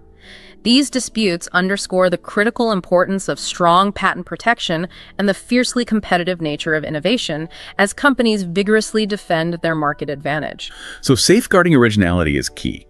Securing a patent protected the inventor's innovative design, the core benefit. What precisely does a patent protect? And maybe more importantly, what does it not protect? Can you patent an idea? This explains that fundamental protection. By obtaining a patent, an inventor gains exclusive legal rights to their unique functional design or invention. This typically covers processes, machines, articles of manufacture, or compositions of matter.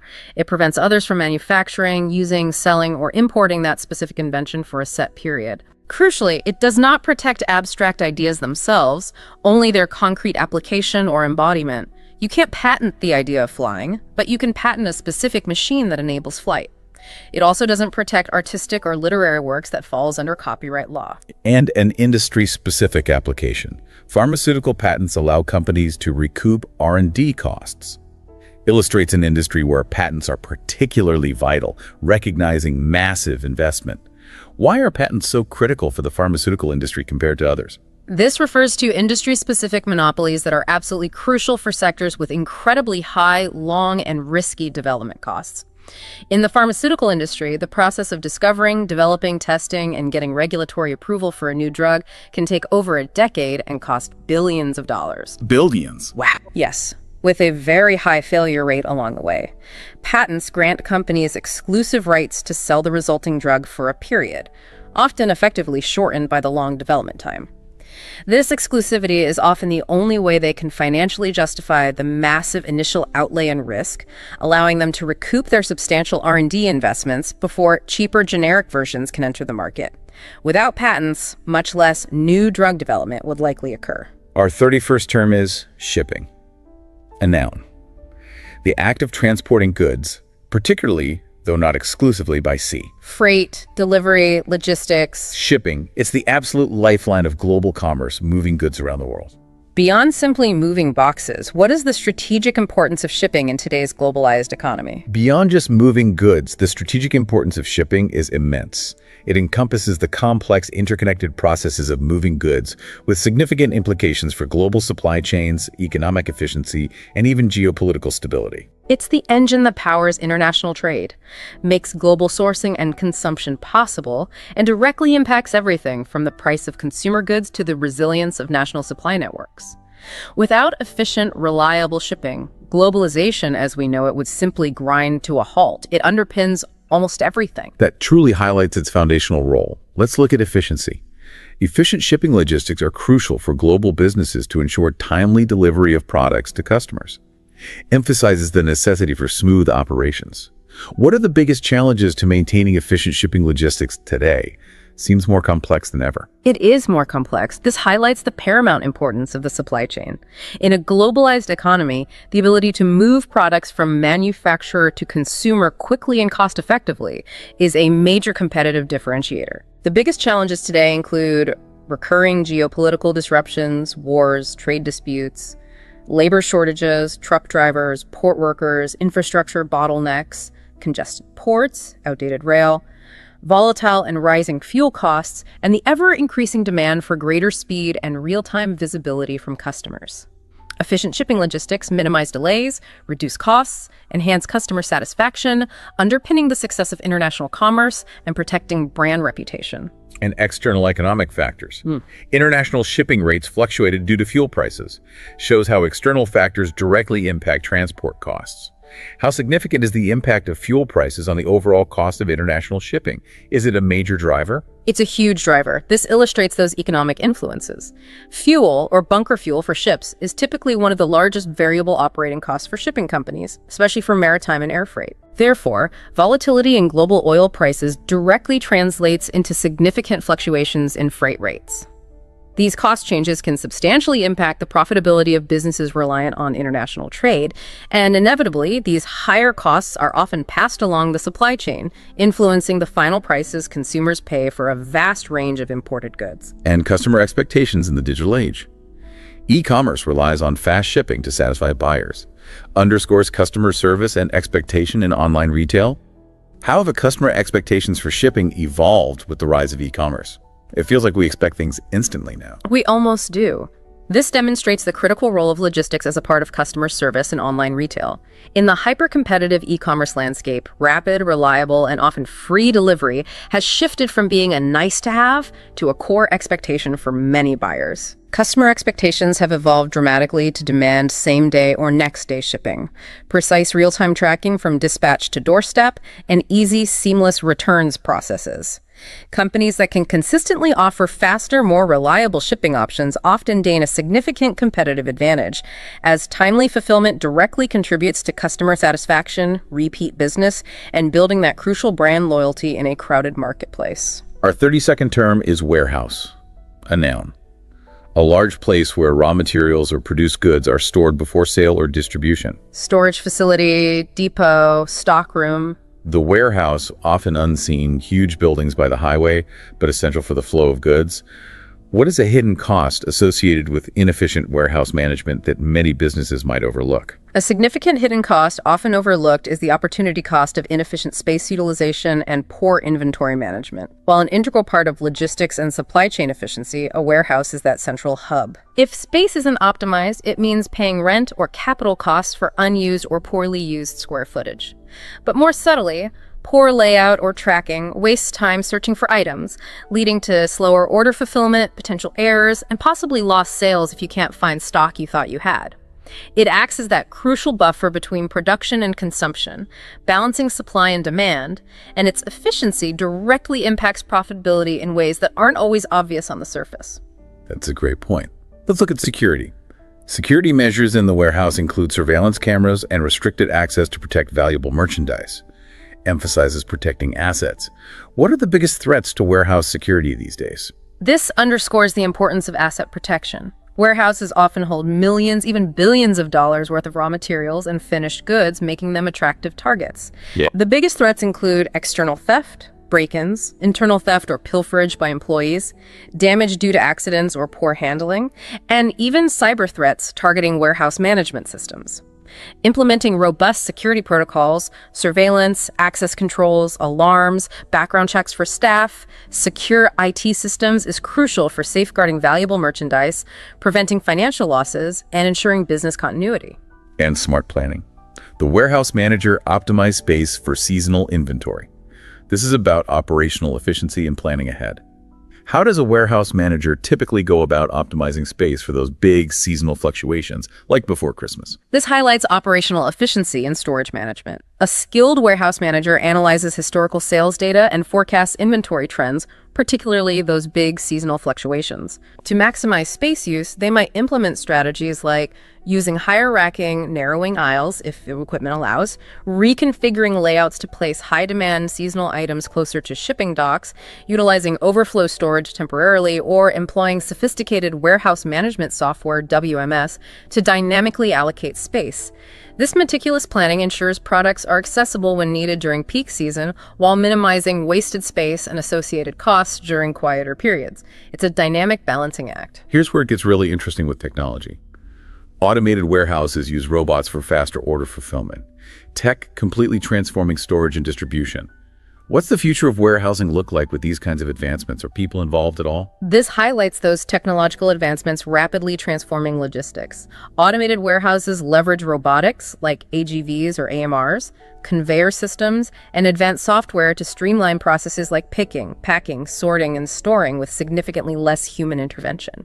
This leads to dramatically faster order fulfillment speeds, reduced labor costs, improved accuracy, and the ability to operate 204/7. The future. Likely even greater integration of AI for predictive stocking and routing, machine learning to optimize workflows continuously, drones for inventory checks, perhaps even moving towards largely lights-out facilities that are almost fully autonomous. People will likely shift to roles managing the technology, maintenance, and handling exceptions, rather than the repetitive manual tasks. It's a major shift towards smart logistics. Our 33rd term is operational, an adjective related to how a business, organization, or machine functions. Functional, working, practical. Operational. It's about how things actually work day to day, the practical side of any enterprise. What's the difference between strategic decisions and operational decisions in a business context? That's a key distinction in management. Strategic decisions are typically long-term, high-level choices about the what and why, what markets to be in, what overall goals to pursue, what business model to adopt.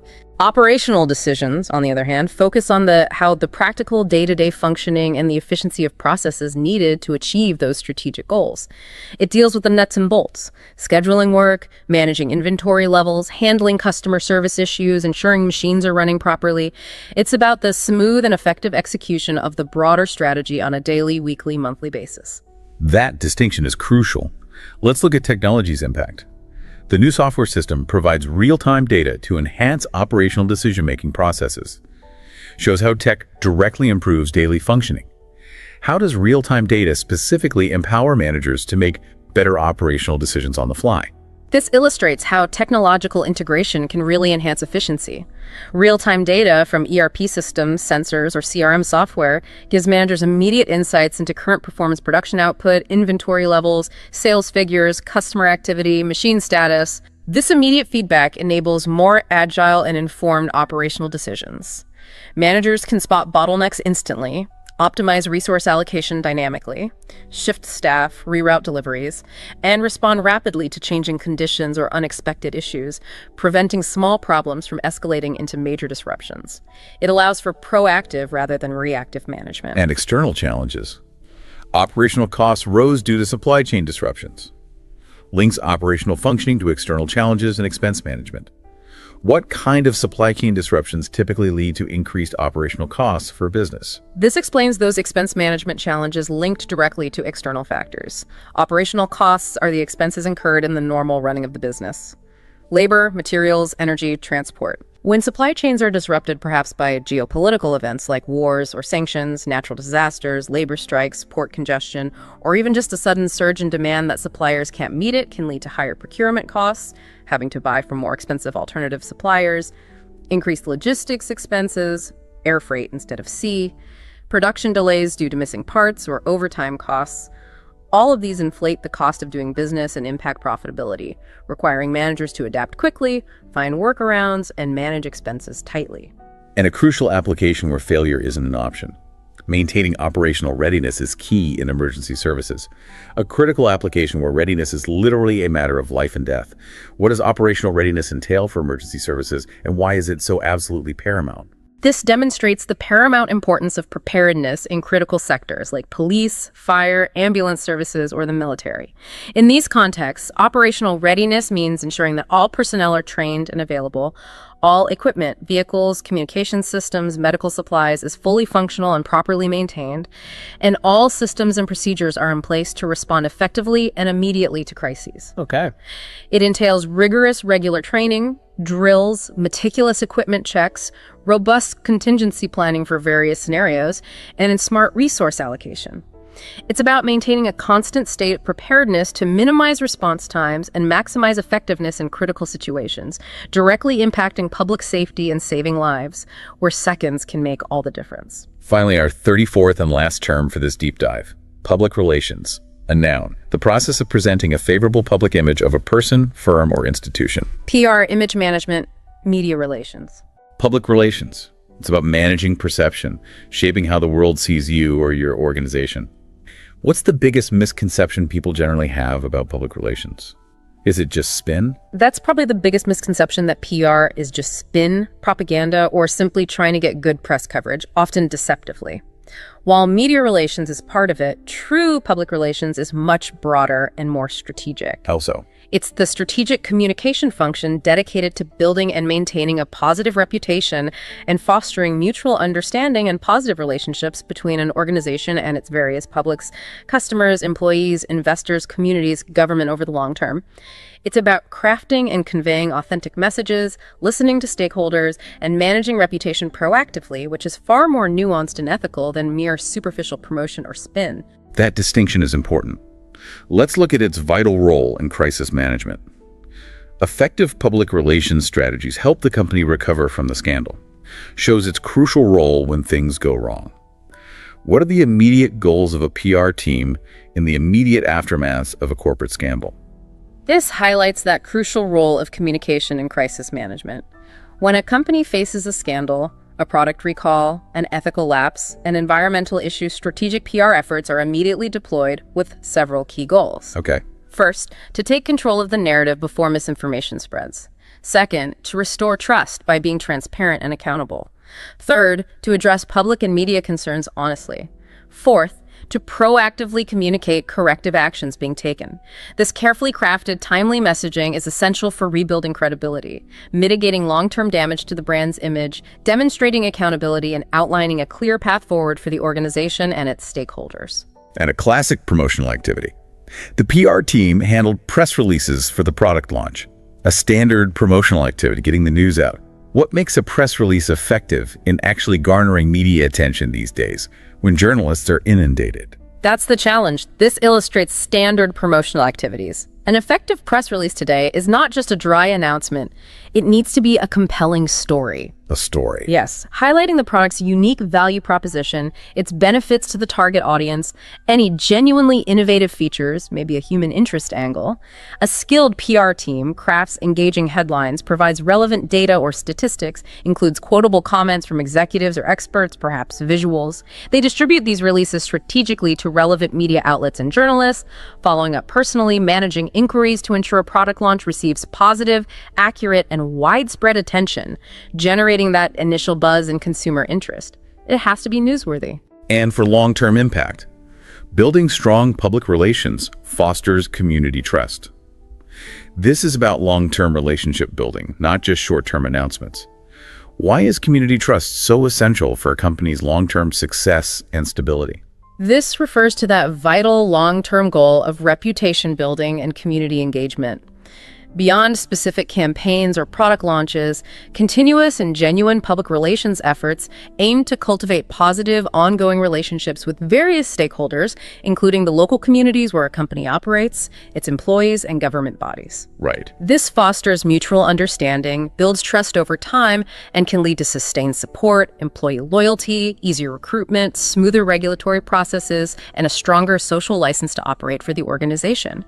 These are invaluable, intangible assets for long-term success, resilience, and navigating challenges when they arise. So what does this all mean for you listening in? We've just navigated through, well, a pretty extensive list of C1 level vocabulary in business and management. We covered everything from the fundamental structures of companies, like LTD and incorporated. Exactly. To intricate financial operations, audits, deficits, margins, and critical strategic actions like mergers and takeovers. We've seen how a word like acquisition can describe both the government buying land and a tech giant's strategic growth. And how turnover can mean total sales or how fast employees are leaving. Context is key. Absolutely. And how operational defines the very practical day-to-day heart of a business. This deep dive wasn't just about memorizing definitions, was it? No, definitely not. It was about appreciating the nuanced power of each term, understanding its real-world context, and recognizing how these words become sophisticated tools. Tools for more effective communication and sharper strategic thinking. You're now, hopefully, better equipped to engage with complex business discussions, articles, documents, moving beyond just general understanding to genuine insight. And if we connect this to the bigger picture, mastering this vocabulary isn't really a passive achievement, something you just get. It's an active, ongoing process of deepening your understanding of how the business world actually works and talks about itself. Right. Which raises an important question for you, the listener. How will you actively integrate these precise terms into your daily professional landscape? Maybe start listening for them specifically in news reports or podcasts, identifying them when you read business articles, or even consciously trying to incorporate one or two into your own conversations or emails where appropriate. The true value really comes from application transforming that knowledge into actionable insight, clearer communication, and ultimately a more commanding presence in the business world. It allows you to articulate complexity with real precision. Well said. We really hope this deep dive has given you a significant boost in your business vocabulary and your overall understanding. If you found this insightful, and we hope you did, we'd love for you to like this video, share it with anyone else who might benefit, and definitely subscribe to this YouTube channel. Welcome to the Deep Dive, where we try to cut through the noise and really zero in on what matters. Today, we're taking a strategic look at some C1 level vocabulary. These are terms that are absolutely crucial for, navigating the world of business and management. And our mission here, it isn't just about listing definitions. No, we want to illuminate the surprising nuance, maybe some unexpected applications, and the deep strategic impact these words really carry. We want to help upgrade your linguistic toolkit, sharpen your strategic thinking, and fuel your professional growth. Precisely, yeah. So whether you're maybe thinking about an MBA or strategizing for those high-stakes negotiations, maybe deciphering complex market trends, or, simply aiming to articulate your insights with greater precision, this deep dive is really custom tailored for you. We'll try and uncover those moments that can transform a simple definition into genuine understanding. Okay, right. Let's dive in then. Mastering this level of vocabulary, it isn't really about just sounding impressive, is it? It's about genuine comprehension. It's about having the right building blocks to discuss everything from, say, intricate corporate strategies to the real nitty-gritty of financial operations and complex organizational structures. And that's exactly our goal for you, the listener. We want to make sure you don't just know what a word means, but really how and when to deploy it for maximum impact. And we'll do that by vividly illustrating their practical application across diverse business scenarios, sometimes surprising ones, often revealing insights you might not expect. So let's jump right into our first section. We're focusing on how businesses kind of come together and, well, what they actually are. Okay, good place to start. Let's begin with acquisition. It's a noun. And basically, it's the act of buying something valuable, often a company, maybe property. Now, on the surface, that sounds like a pretty straightforward purchase. But in the business world, an acquisition feels like, well, much more than just signing on the dotted line, doesn't it? It feels more like a power play sometimes, a chess move, rather than just, shopping. It absolutely is, yeah. An acquisition is a highly strategic move. It's rarely just a simple transaction. And, the real deep dive here is realizing that, well, while an acquisition might seem like the sure path to growth, maybe market dominance, the hidden truth, maybe, is that cultural clashes and integration challenges are primary reasons why something like over 70% of mergers and acquisitions, they often fail to deliver their intended value. It's less about just owning something and more about successfully integrating it to influence outcomes on a larger scale. That's a really crucial distinction. So the success isn't just in the buying, it's in the blending. Like, for example, when a big tech giant acquires a smaller startup, it's not just about getting their IP, their intellectual property right, it's also about their talent, their market reach. So what are the common pitfalls then in integrating these different entities? Yeah, well, the biggest pitfall is probably underestimating the human element. You're combining two different cultures, two very different ways of working. Often, that innovative spark, the very thing that made the startup attractive in the first place, well, it can get stifled by the bureaucracy of the larger company. So the larger company might think they're buying a shortcut to innovation. But if the key talent leaves because of a culture clash, well, that value evaporates pretty quickly. It's a delicate balance. Delicate balance is right. And stepping outside the corporate world for a sec, we also see the term used in the public sector, like the government approved the acquisition of land for the construction of a new highway. Here, it's more about scale and public interest, isn't it? It highlights the legal and regulatory layers involved when a state entity gets property on a large scale for, a broader societal purpose. Exactly, yeah. Even though it's land, the core strategic element is still there. The process isn't just about the price tag. It involves balancing the public good against individual property rights. Often involves public hearings, complex legal processes. It's about leveraging authority to achieve these large-scale societal goals, which is a different kind of power dynamic than a corporate acquisition, but it's still a power dynamic nonetheless. Okay. Our next term then, Master of Business Administration. Or, MBA. Everyone recognizes it. But what does it truly represent in today's, fast-moving business world? Is it still the sort of magic bullet for career acceleration it perhaps once was? That's a great question. And, well, the short answer is probably no. It's not a magic bullet anymore. An MBA is undeniably more than just a piece of paper. It represents a really transformative experience designed for a holistic understanding of business ops and leadership. It develops, generalists who can connect all the dots. However, the challenge today is that, well, so many people have MBAs. So its true value really lies in how you leverage that education. The critical network you build that network is huge in your personal development.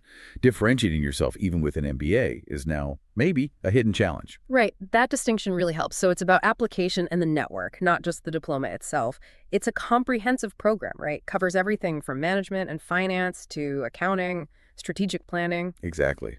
That breadth is its core strength. It aims to give graduates this comprehensive understanding across all these diverse disciplines, preparing them to tackle complex organizational challenges from, multiple angles. It's designed to create leaders who understand the entire business ecosystem. And it seems like it's also increasingly common for entrepreneurs, too. Like, many entrepreneurs pursue a Master of Business Administration to refine their startup ideas into viable businesses.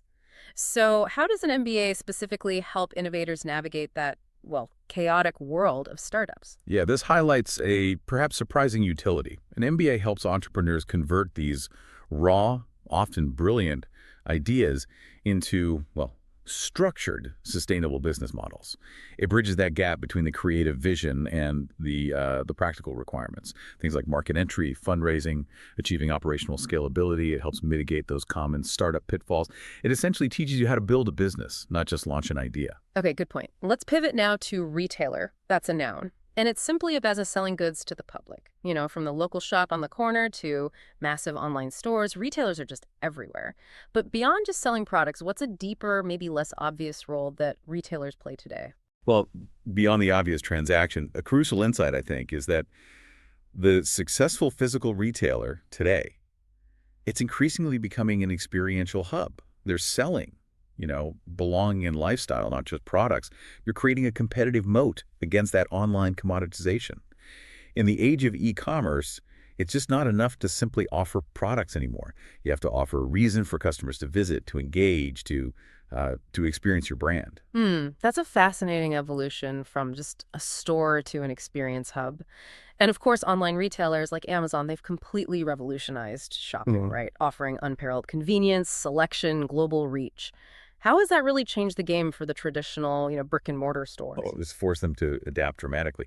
Many have integrated digital platforms. They've developed pretty sophisticated multi-channel strategies. And like we just said, they've focused on creating those unique in-store experiences that, well, simply cannot be replicated online. They're no longer just competing on price or, product availability. They're competing on creating a destination. Makes sense. Speaking of global influence, let's talk about commodity, a noun in economics. So an unprocessed material traded on exchanges, things like oil, wheat, coffee. It sounds pretty basic, right? But its role in global economics is anything but simple. What's a common misconception about commodities? And why is their volatility so critical for us to grasp? That's a great question. Yeah, the misconception is definitely that because they're basic, their markets must be simple. Well, nothing could be further from the truth. Commodities are absolutely foundational to global economies. And their price fluctuations. They have massive ripple effects. They drive significant geopolitical and financial dynamics. Their volatility is critical because it impacts everything from, the price of your breakfast cereal right up to international relations. They are a true linchpin of global affairs. Wow. Okay. So far from basic then. We often hear about oil prices influencing geopolitical relations. How deeply intertwined is, say, commodity control with international power dynamics? Oh, deeply. Deeply intertwined. The profound strategic importance of certain commodities means their price, their availability. It directly impacts global energy costs, agricultural stability, and subsequently that influences diplomatic relationships, trade agreements.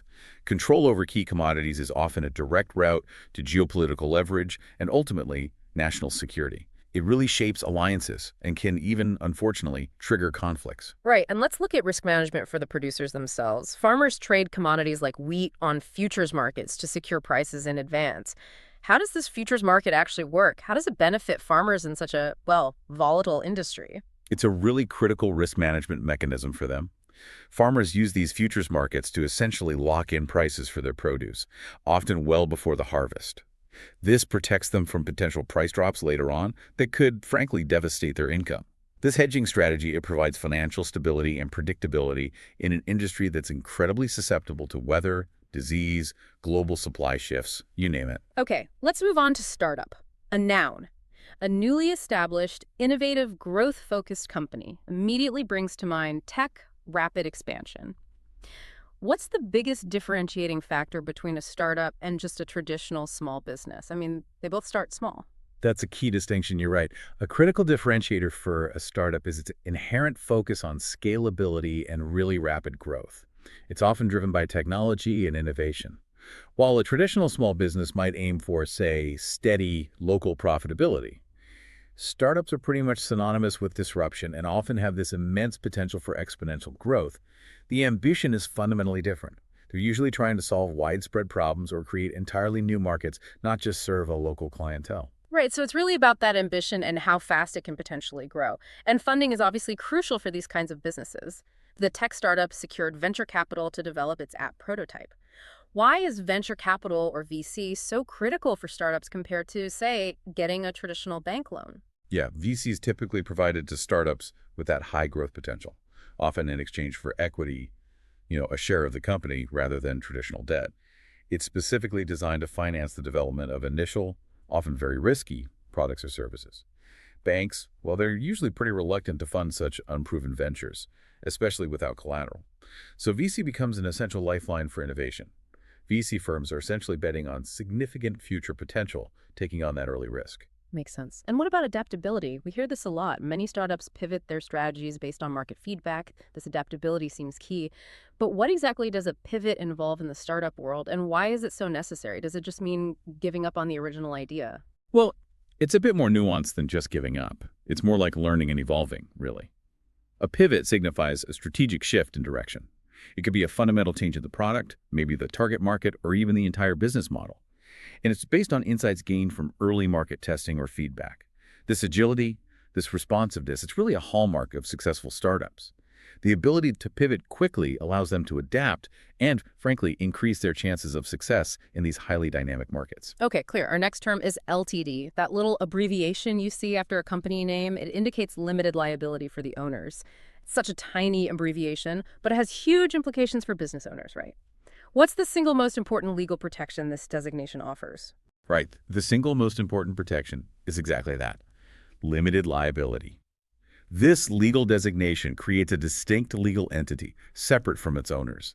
So in the event of company debts or lawsuits, the personal assets of the owners, their house, their car, their savings, are generally protected. Yeah. Their financial exposure is limited, typically, only to the amount they've actually invested in the business. It's a huge safeguard for entrepreneurial risk-taking. Okay, so it really shields personal assets, which is massive. But is this protection absolute? Can that corporate veil, as they call it, ever be pierced? That's a really crucial point. Yeah. While it's a powerful protection, it isn't absolute, no. The corporate veil can potentially be pierced in certain situations, usually things like proven fraud, or maybe reckless financial mismanagement by the owners, or if the owners have personally guaranteed company loans, for instance. So while it offers significant protection, responsible governance and ethical behavior are still absolutely key. Got it. Okay, let's move into our next section now. Navigating financial operations and health. Let's start with audit. It's a noun. A formal inspection of a business's financial records to verify accuracy. Now, the word audit, it can sound pretty daunting, can it? Like the tax man locking. But beyond that, what's an audit really designed to achieve, and why should businesses maybe sometimes actually welcome them? Yeah, that's a great way to reframe it. The perception is often negative, you're right.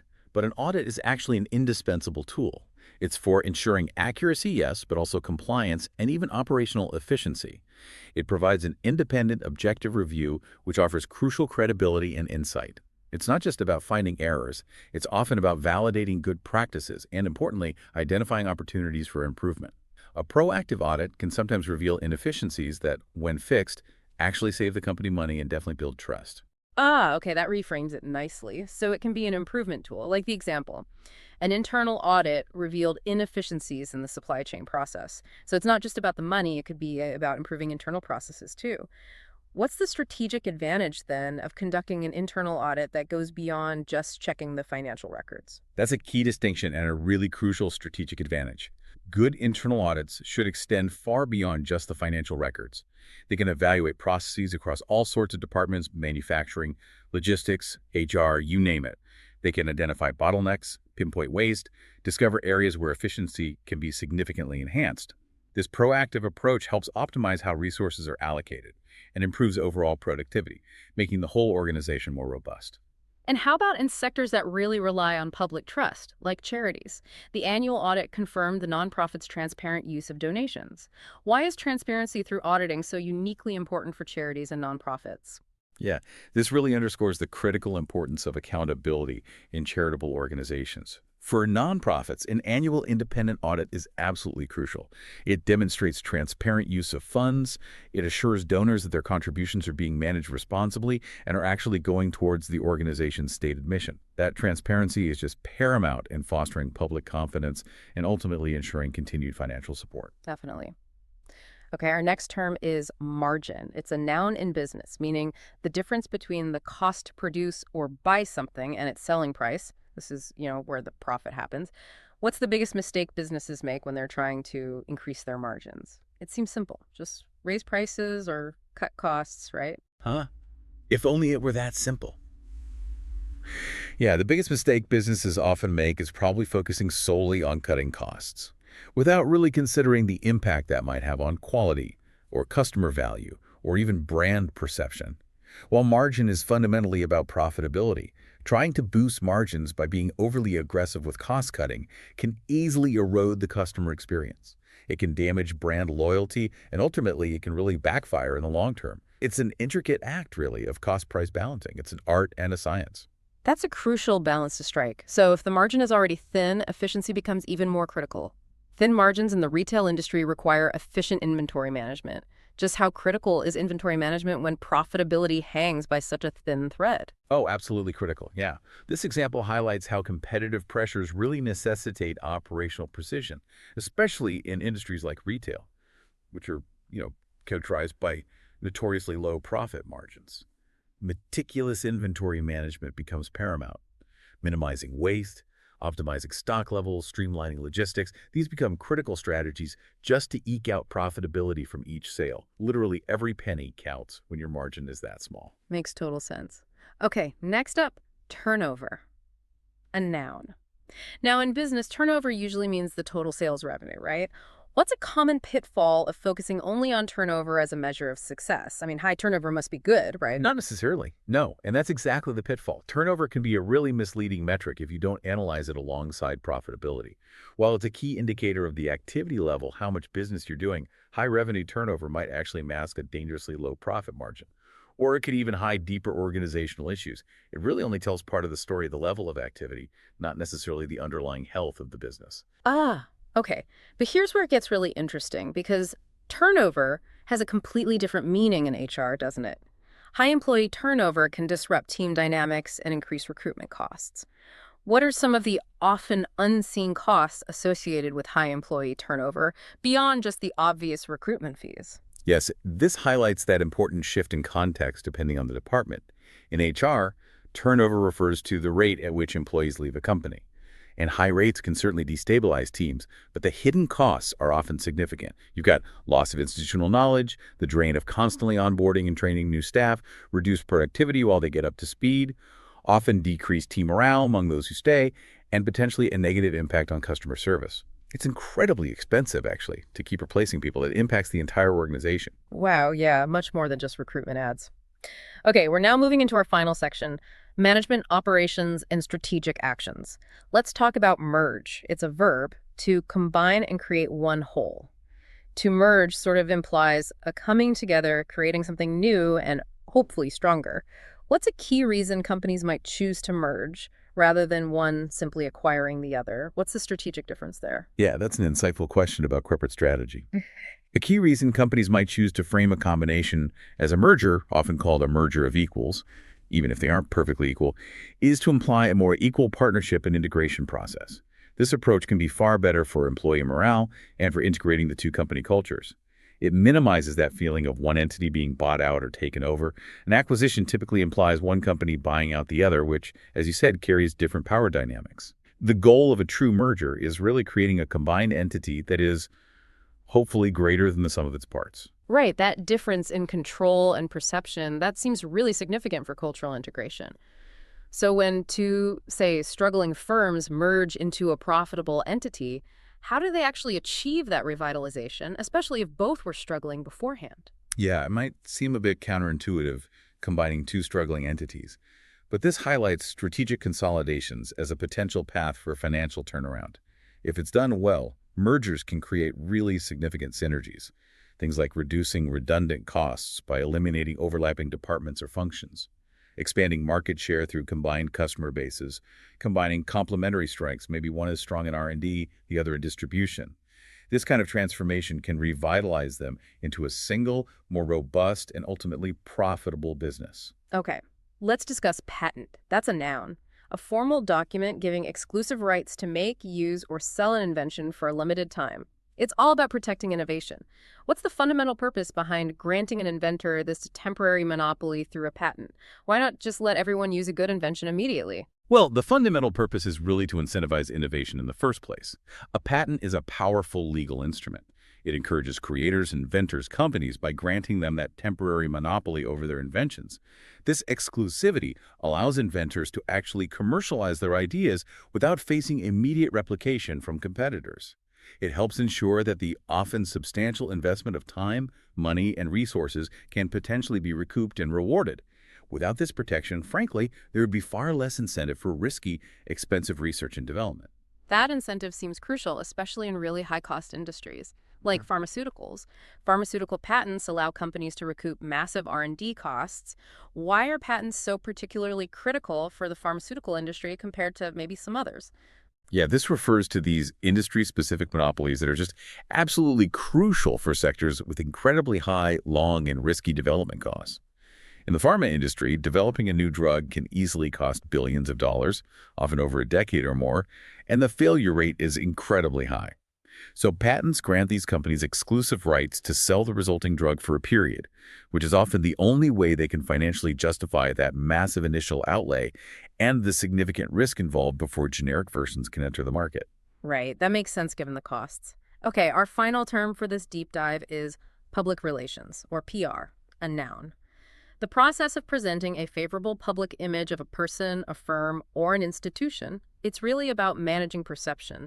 What's the biggest misconception people generally have about PR? Is it really just spin? That's probably the biggest misconception, yeah, that PR is just spin or propaganda or maybe just trying to get good press coverage. And while media relations is certainly part of it, true public relations is much broader and way more strategic than that. It's a strategic communication function.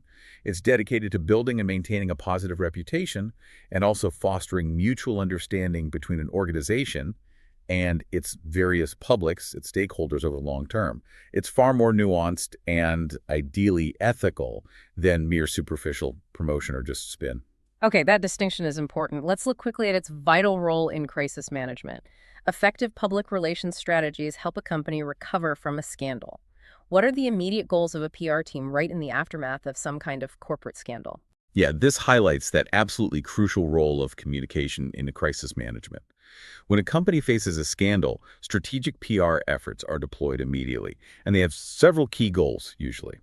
First, to try and take control of the narrative, or at least participate in shaping it, to restore trust, often through transparency, to address public and media concerns honestly, and to proactively communicate what corrective actions are being taken. This carefully crafted, timely messaging is just essential for trying to rebuild credibility and mitigate that long-term damage. Okay, so what does this all mean for you listening in? We've just navigated through quite a compelling selection of C1 level vocabulary in business and management. We covered everything from the deep strategic challenges of acquisition, maybe the transformative power of an MBA, the evolving role of the retailer, and those strategic nuances of terms like turnover and merge. Yeah, and we saw how the strategic thinking behind a startup is fundamentally different from just a small business. We looked at how the legal protection of LTD can be both a shield and a responsibility. We explored how an audit can actually be a tool for improvement, not just scrutiny, and why understanding margin is so crucial to actual profitability. We even touched on how patents incentivize innovation and the critical role of authentic public relations in building that long-term trust. Right. And this deep dive, it wasn't just about memorizing definitions, was it? It was really about appreciating the nuance, the power, and the real-world strategic impact of each of these terms, transforming them into sophisticated tools for more effective communication and, hopefully, sharper strategic thinking for you. Absolutely. And if we connect this to the bigger picture, mastering this kind of vocabulary, it isn't a passive achievement. It's not like finishing a course. It's an active, ongoing process of deepening your understanding of how the business world truly works and, importantly, how it talks about itself. Which, well, it raises an important question for you, the listener. How will you actively integrate these precise terms into your daily professional landscape? Maybe you'll start listening for them specifically in news reports or other deep dives you follow, identifying them when you read business articles, or maybe even consciously trying to incorporate one or two into your own conversations or emails where it feels appropriate. The true value really comes from application transforming that knowledge into actionable insight, clearer communication, and ultimately a more commanding presence in the business world, allowing you to articulate complexity with real precision. Well said, yeah. We really hope this deep dive has given you a significant boost in your business vocabulary and your overall understanding. Thank you so much for joining us.